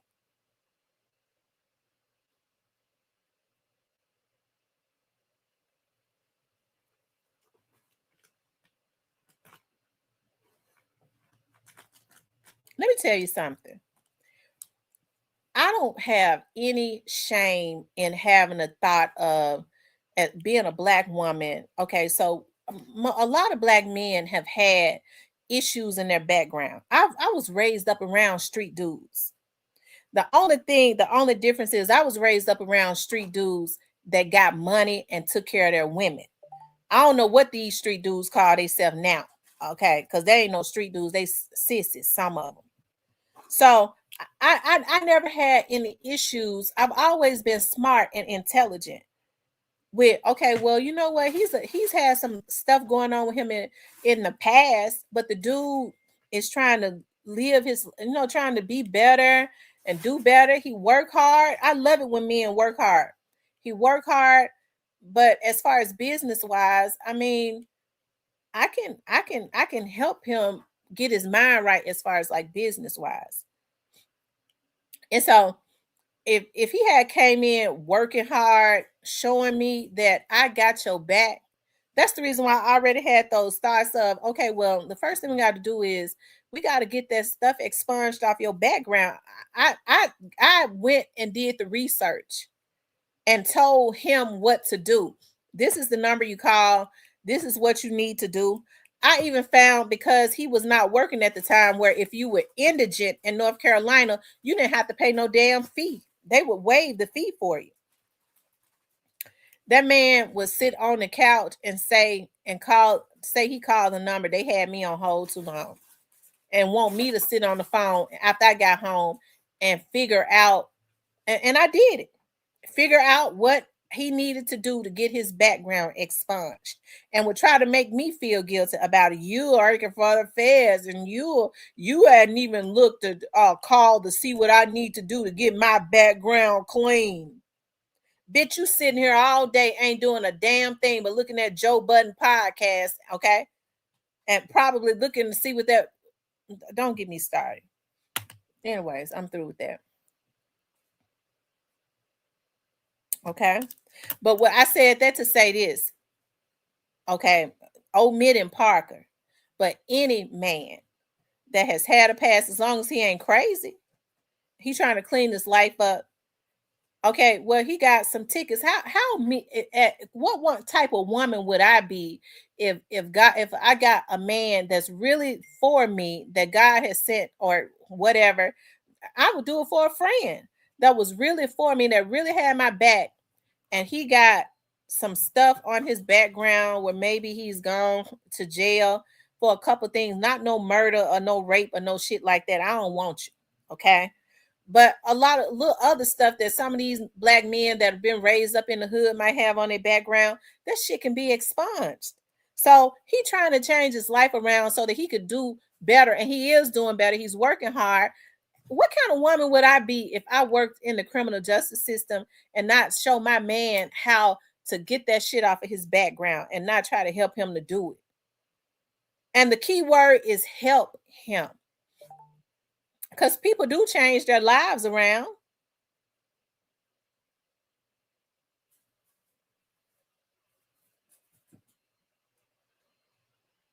But I think the problem is that somebody, but I don't know what to do with somebody who don't want to do nothing. They want to sit and be comfortable with handing you everything. He had started handing me everything that he had going on. I need to get my diabetic medicine. Here is such and such. Yeah, I wasn't gonna be able to deal with.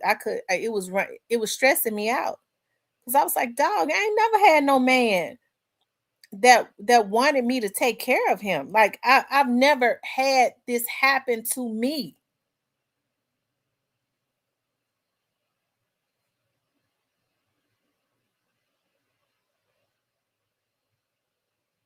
And so that's why it didn't last but 23 days. Okay. And I know he felt like, because I looked at his point of view, was like, dog, I packed up everything, moved from North Carolina to Tennessee. And after 23 days, she told me that she didn't want me at her house anymore. Yeah, I dealt with that. That I dealt with myself on. I was like, God, like I hate, like he moved everything to Tennessee. Like it bothered me. But then, like my mama was saying, what man that has something going on pack up his stuff, just pack up his life and leave to come to a woman unless he's planning on trying to use her?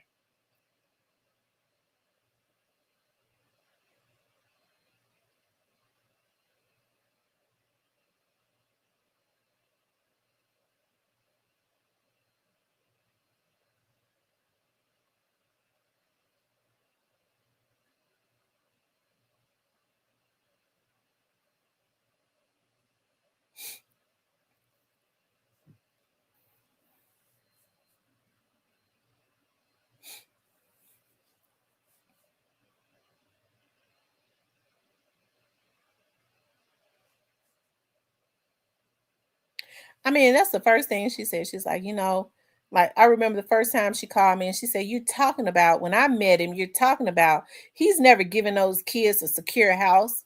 Ho.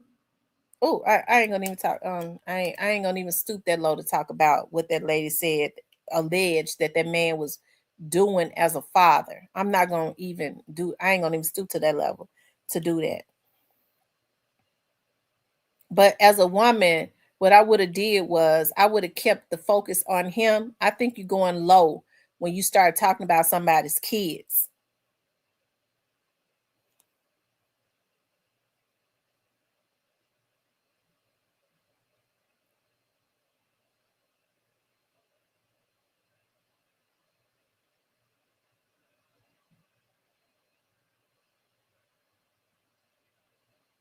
Hey, Sinlu.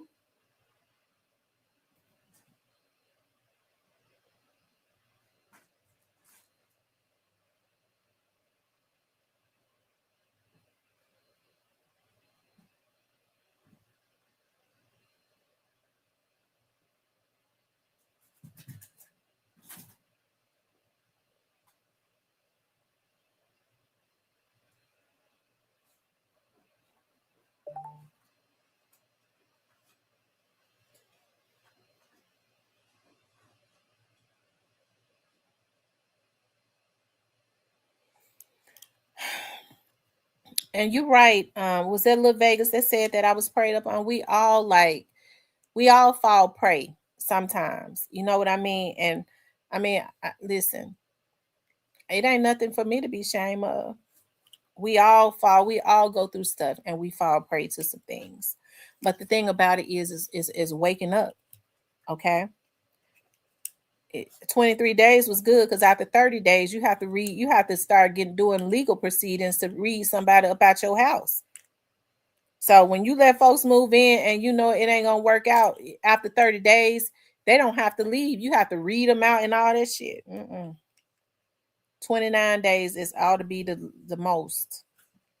Okay, after that, you're gonna have problems.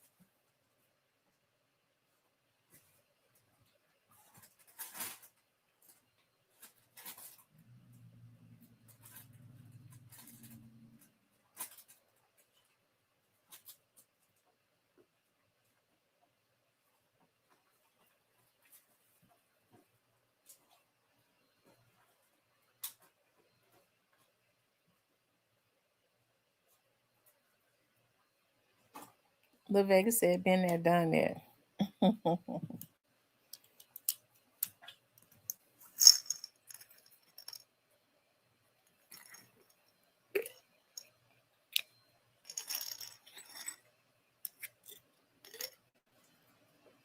My mama sure did. My mama said, don't you, if he wants to eat and he's sitting there all day, if he don't wash them dishes, if he don't help you, don't you cook for him. She said, see how long it's going to take him to wash them dishes. Y'all think he didn't let them dishes pile up? That dude was in it for whatever he could get.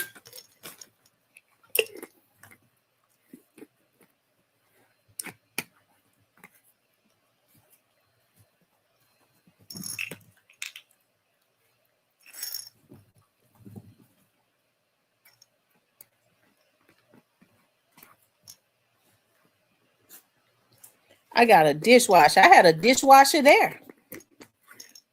And he couldn't even put him in a dishwasher.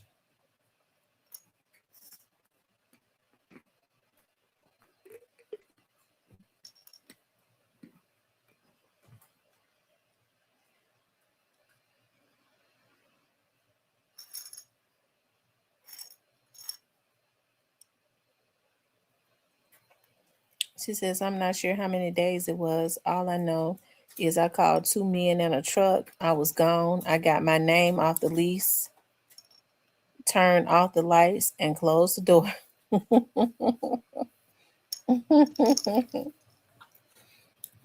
I had told him, I said, you know, down here, and I was even trying to be supportive.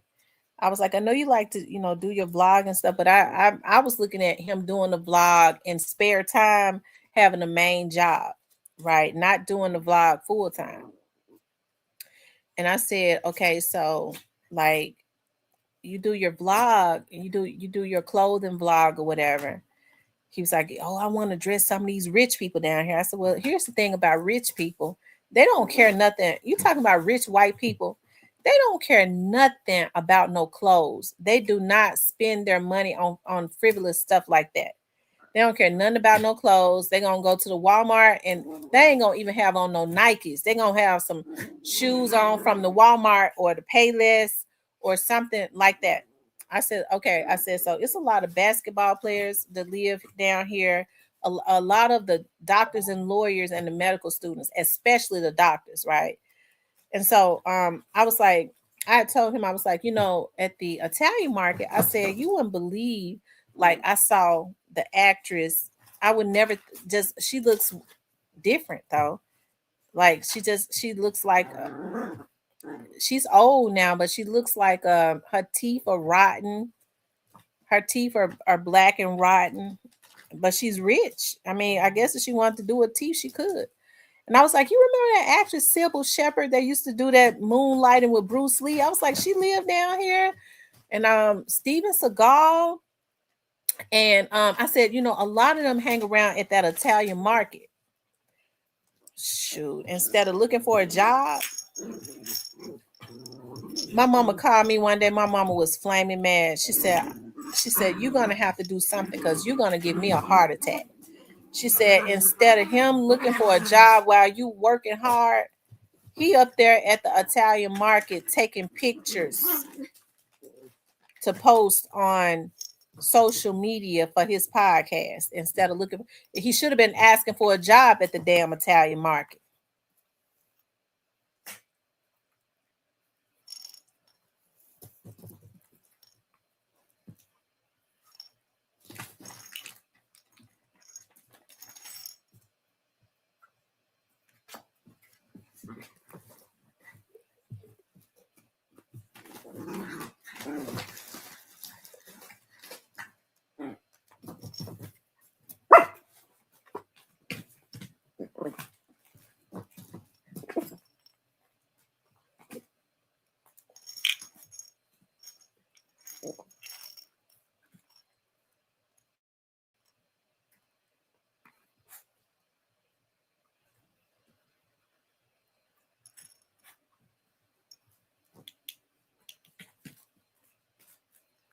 Yep, he should have been asking for a job at the Italian market.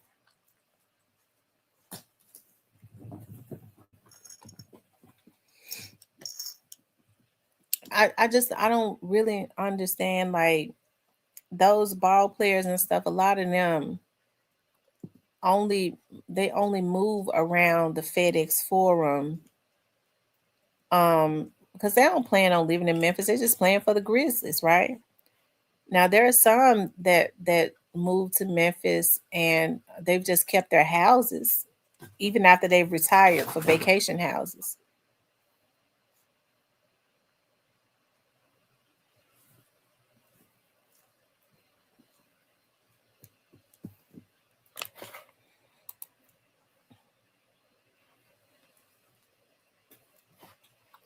But I said all that to say this. We have to be very careful about the energies that we allow around us. Like, I'm not perfect, right? A lot of my energy and a lot of my reservations come from being able to notice and see like red flags from what I've seen in the past, right? When I see anything that's similar from what I see in the past, like my guards totally go up. And what I do know is what I was raised around. I was raised around men that took care of their families. So it ain't nowhere in the world I'm gonna get to be 40 something years old and be sitting up taking care of a grown ass man. I'm not gonna do it. It has never happened. I've never tried to buy a man. I never will. I've had boyfriends that I loved, and I've had boyfriends that I've loved, and they were good to me, and in return, I was good to them. On Christmas and on like holiday, like Valentine's Day or whatever, I was real good to them because they were really good to me. But I've never been, I don't even feel right. I've never been that type of girl to go and I'm gonna buy him this, I'm gonna buy him that. I'm gonna try to buy some love. I ain't never even tried to buy no fucking friendships, let alone some love. I can't even feel good about myself feeling like I'm buying some damn love. Never happened. Never will.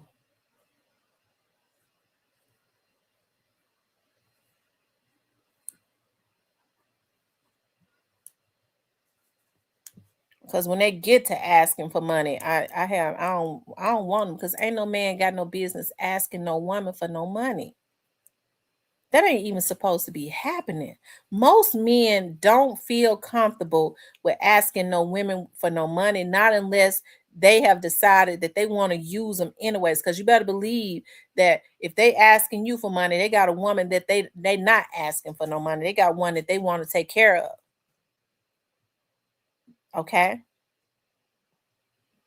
So when they start asking you for some money, it is because they want to use you. And women should know that. Because most real men got issues with asking women for money.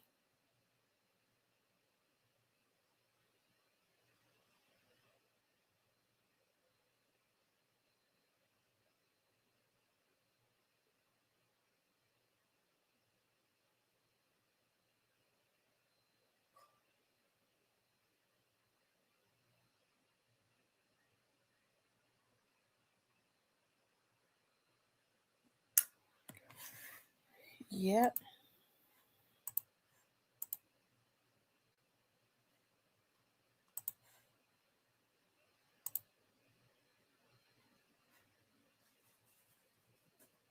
I don't like men that argue with women. I don't. I don't like men that argue with women. Like I said, I grew up around street dudes that was in my family, and I didn't see them arguing with no women. I didn't see them arguing, and they didn't go back and forwards with women. It just made them feel a certain way too. They didn't go back and forth with women at all. They went on the, I would see, and I didn't like the way that they necessarily treated their girlfriends and stuff. But I think about that now, like they would cheat. They would have different women, but those women, they could have left the relationship. But I mean, I think about it now, they like the convenience of the type, because they took care of their women. They like the money, whatever, they like that fast money. So I mean, they put themselves in those situations. Unfortunately, they caused themselves a lot of trauma because they wanted the money. But even still, when I would see them, I was looking at my cousin one time, a long time ago. One of the ones that own the club. There's several of them that own it, but one of the ones that own the club. And I remember we were all sitting out on my auntie's, which we used to always be his mama's house was like the family house. And one of them baby mamas came in the yard and she was cussing and she was acting a fool. Like, and he's a hardcore street dude. He sat right on the porch, never said nothing. My auntie and them was like, girl, you need to get out the yard, going on. He never said nothing. He got up and got in his truck and left. He didn't go and push her. He didn't cuss her back out. He didn't say, be this, and that. Because, you know, some of them got that female energy in them, but they want to cuss the woman. He didn't say nothing. He got up and got in his truck and left her standing out there.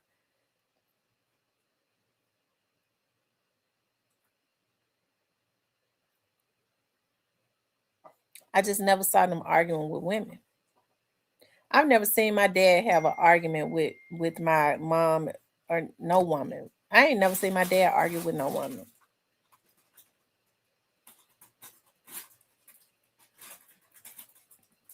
That's right, Lil Vegas. I don't think I've never seen my dad. My dad has never had an argument with my mother. Never. And my dad and my mom was not even together. They always had a mutual respect. Even when there were issues, like when I was growing up about some things that my dad felt like my mama was hiding from him, some things that I would do, he would ask her, well, why you didn't tell me that? She would say, because I didn't want to tell you. And he would say, all right, bye. That's what he always do. All right, bye. That's what he would say. All right, bye. He would hang up.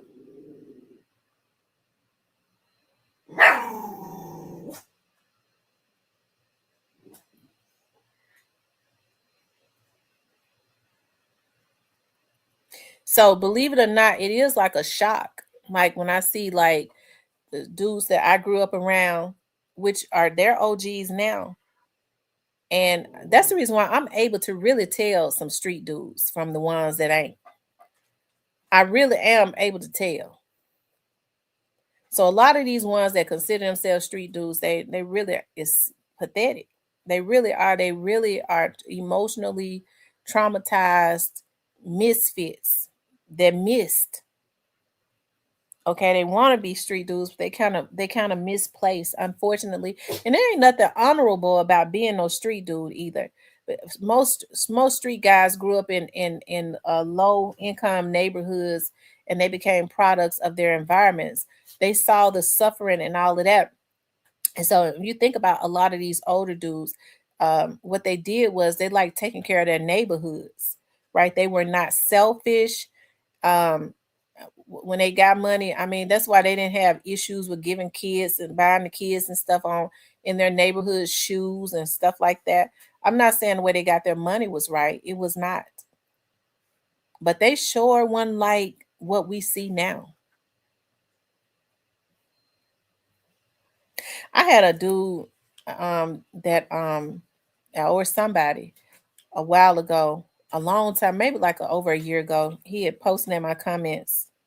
He said, I don't respect. I was going in about the Young Dolph case. And he said, I don't like it when women get in men business. I don't like you doing that. I don't like that.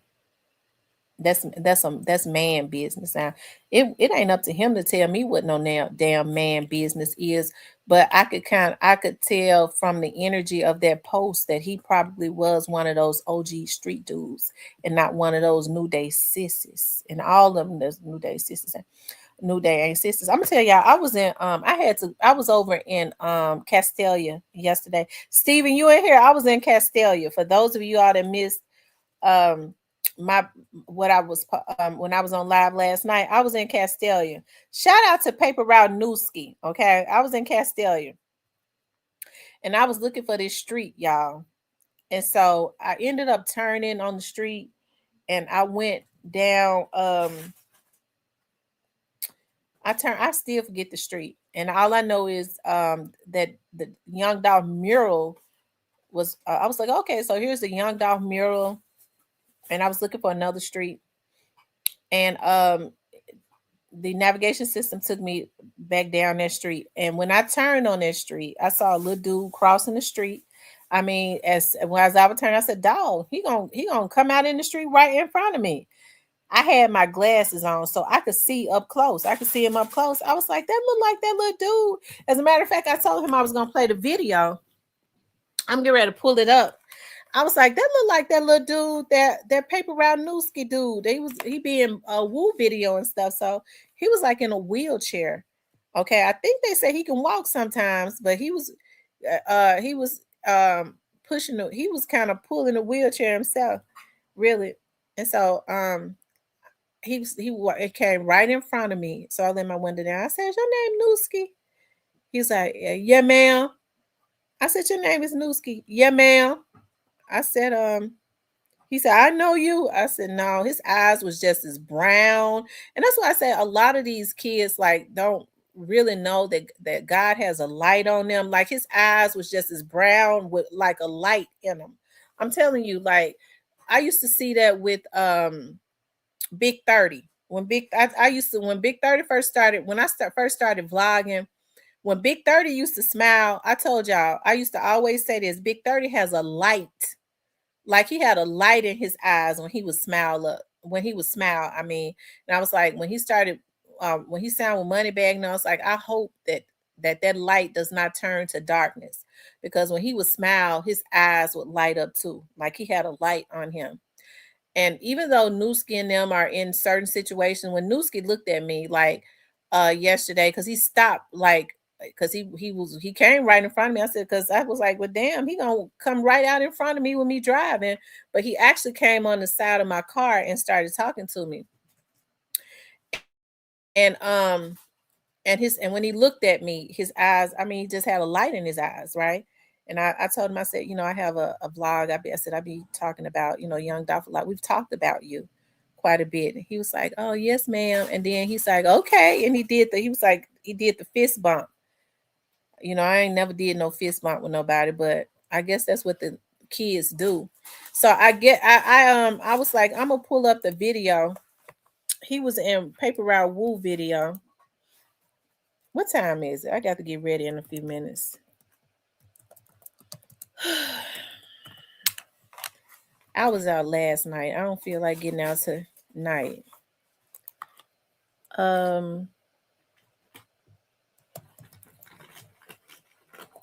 I think this is it right here.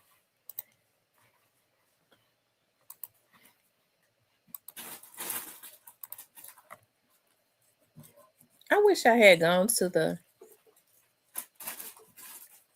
I should have. Because I'm thinking about it, I'd rather sit at home and look at a movie and grill and chill rather than be out tonight. Who was out last night? Hold on, let's see. He in this video, y'all. He's been in quite a few of them. Hurricane Memphis.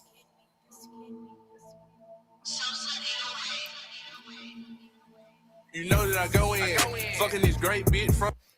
That's him right there. That's him right there. On the low end, ain't doing no tussling in the club. Yeah, I got that pole. And that's those apartments. It was right on the other side of these apartments right there, because I was looking for a street. Those are the apartments that I had drove by, and then it turned me on the next street right behind those apartments. Drop, nigga, straight butter, nigga. We ain't touching no fin. Solo thugging on with my brother, nigga. Yep, that's him right there. That's him right there. I don't know how old he is, but remember they said that he had gotten shot. Him and Woo was supposedly, it was Woo that was with him up there, and they shot him. And but I think that's why he's in a wheelchair. I don't know if he can walk or not. I don't know if he can walk or not, but he was pushing that wheelchair.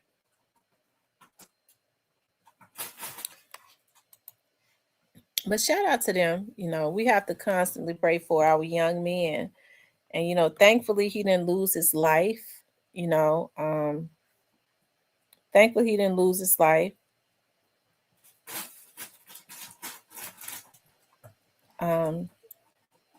Hey, like I said, we just have to constantly pray for our young men because unfortunately, if some things don't change, our race is going to be extinct. And so we have to change.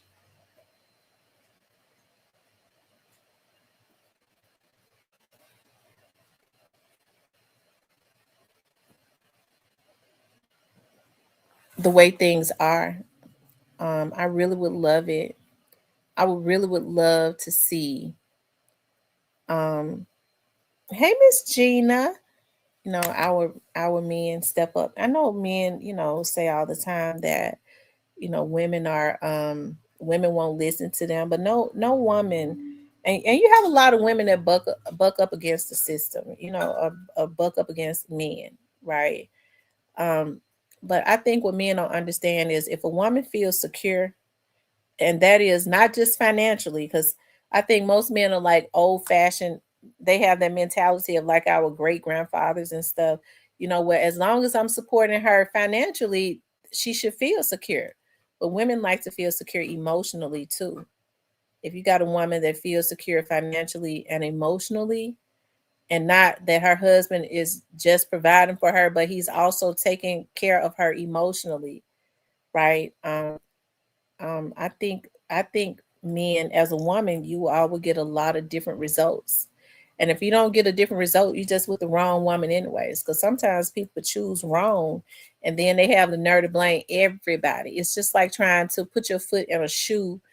You wear a size 9, but you're trying to stick your feet in a size 7. It's never gonna happen. It's never gonna work because it's the wrong damn shoe. Okay, but you want that shoe so bad because of how nice the shoe looks, but it's just not the right shoe. It doesn't fit. And I think that's what go on with a lot of men as it relates to some of these women that they're with. They blame every woman in the world for them choosing the wrong damn woman. She was never fit to be with for you anyways.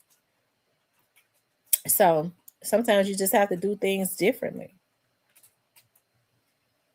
Right. And loved.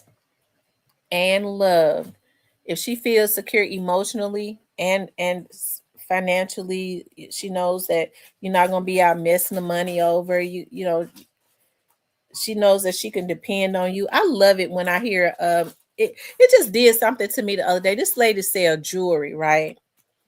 And I be looking at her jewelry show because sometimes I be buying jewelry, just to support her. That little fake jewelry, that little paparazzi stuff. And she had a light on and she was like, this light ain't bright enough. It ain't doing right. I'm gonna have to talk to my husband about this so he can fix this for me. I was like, wow, that's so awesome. The mere fact that the light ain't acting right and she got a husband and she already know that all I got to do is tell my husband and he gonna make this right. That's small stuff like that. That's all women be wanting. Instead of, I don't even know that goddamn light. You have a man like that. I ain't do nothing well. I ain't got nothing to do with that goddamn light. Some women scared to ask their damn men to do anything for him because he gonna be fussing. I remember one time I was talking to a guy and I told him, I said, I got a table. I need for you to put my table together for me.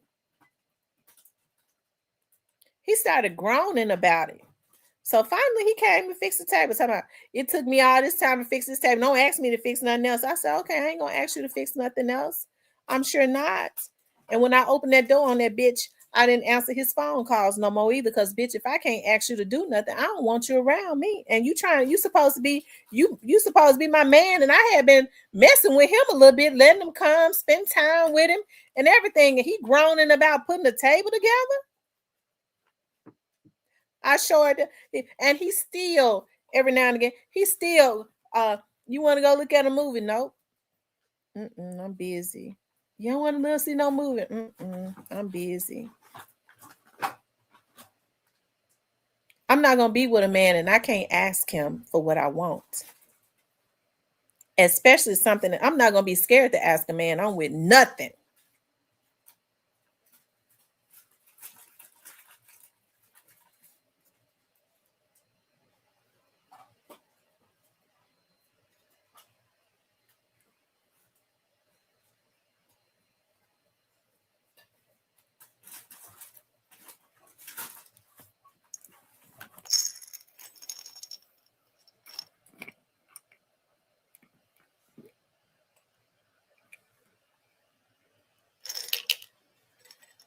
Yeah, I bought me so many vitamins.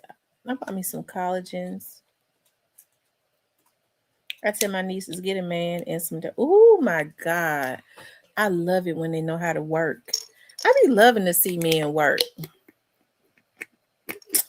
Oh my God. I love it so much. When they know how to come in and fix stuff. And you don't have to ask them. Take the garbage out. Every time they get ready to leave, go. Baby, I'm getting ready to go. That garbage, they don't look and see that. You need that garbage taken? Oh, okay, let me get that. You got some men that don't even know how to change light bulbs. What I want with him. But I love to see men working. It turns me on when they know how to fix stuff, put shit together. It be turning me on so bad. When they have those overalls on, they be fixing on cars and shit. That's sexy to me. Dog, he know how to change oil. Oh my God, he know how to change oil. Now I ain't gonna let him change my oil because I like to go to the dealership. I just got this thing about that. My grandma taught me that. Like, always take your car to the dealership and let them change the oil. It's more expensive, but at least if something happens, they can fix it at the dealership. So that's what I do. But you know, I likes me a shade tree mechanic. Not, just because he get out there and work. And then after he come in and wash his hands and stuff, I'd like to get my fingernail kit and clean his fingernails and then put some clear nail polish on top of it and clip his toenails. He says, attire neither. I just feel like it's weird for men to go to the nail shop to get their toenails clipped if they got a wife or a woman. I think she's supposed to clip them because I look at men funny that likes to go to the nail shop. I'm just gonna tell you that right now. It's just something about that that's not right in so many ways, more ways than one. And I don't want to get into it because I don't want for no man to be getting offended, but it's just something about when I see a man sitting up at a damn nail shop getting his toes done, the women be at. It's just something weird about it to me. Why talking about I'm just getting my toenails clipped? Why you get your wife to clip them? Get your girl to clip your toenails. Why you got to go be sitting up at a bowl where women go to all the time? Nail shops and shit is for women. Why are you sitting up there twinkling your toes and stuff in a bowl? It's just something about that ain't right to me.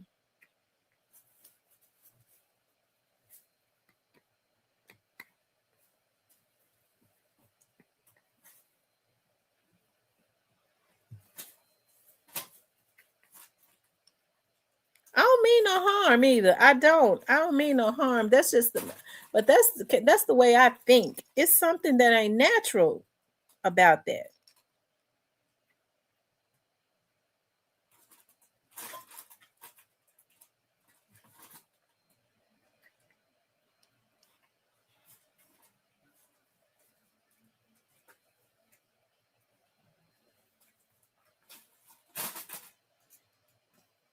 But he ain't getting his damn nails and toes clipped, his fingernails cleaned, and all of that if he ain't working. I ain't get ready to do it. Because I ain't get ready to be with him. But you be wanting to cater to the ones that work hard. That's the point that I'm making.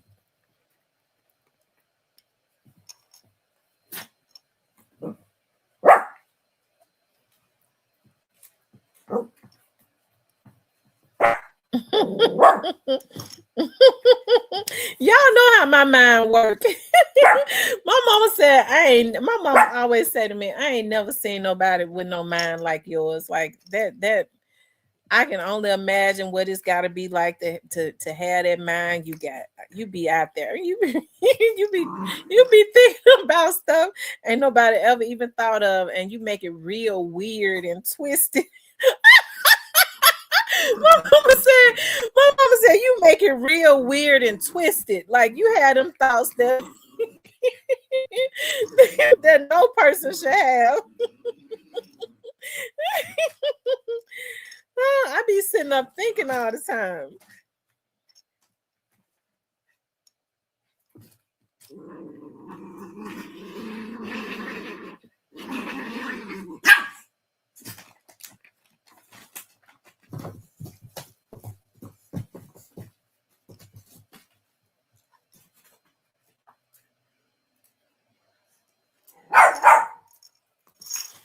Be quiet.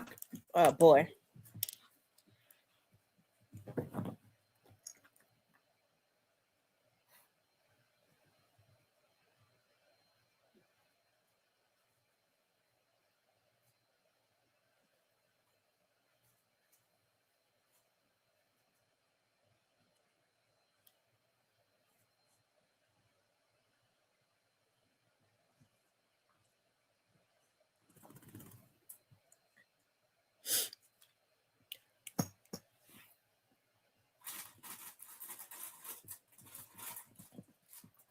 Anyway, y'all. It's 4 o'clock. I would rather stay at home tonight and grill. I would rather stay at home and grill and look at movies. That's what I would rather do. I could grill those lamb chops, but we already made plans, so you know how you be hating the council stuff. But I would prefer to stay at home and grill and look at movies. I want to look at The Color Purple. I want to look at The Color Purple because I haven't looked at The Color Purple in a long time, and I want to look at The Children of the Corn, and I want to look at some weird stuff like that.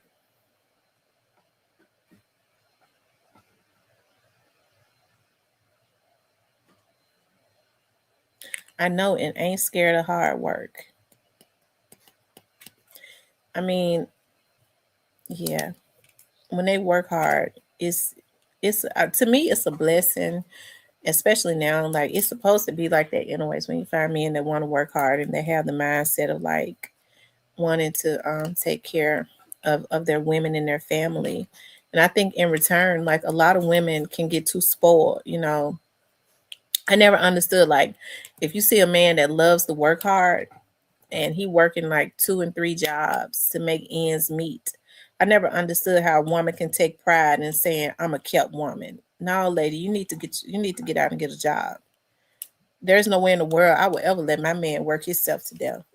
Not on my clock. Never. I wouldn't want to be kept if it was at the demise of my man. No, I got to get out and work because I love my husband.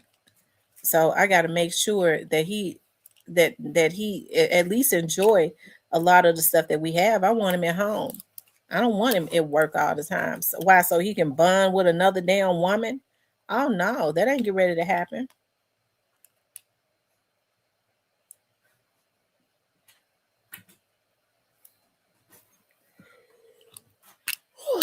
Anyways, y'all, let me call my friend and see if he would want to stay in. I don't feel like getting out. We was out last night and I was tired. I'm still tired from last night. Y'all know I don't get out. And so I was out last night, so I'm tired today. I want to rest. I can't see myself getting out, going out partying, or going out to a place 2 nights in a row. Like y'all know Auntie be tired. I need to recuperate. I want to lay on the couch and look at some movies and eat some lamb chops. Anyways, y'all, I enjoyed you all. I love you all. Y'all have a happy Valentine's Day. Enjoy your significant others. Enjoy your children and your mothers and your fathers that are still alive. Love on your family. To me, Valentine's Day is a love day for everybody that you love, your friends and family and all of that. So make it a love day for everybody, okay? And I love you all too, okay? It has been a pleasure being on here with y'all today. I'll talk with you later.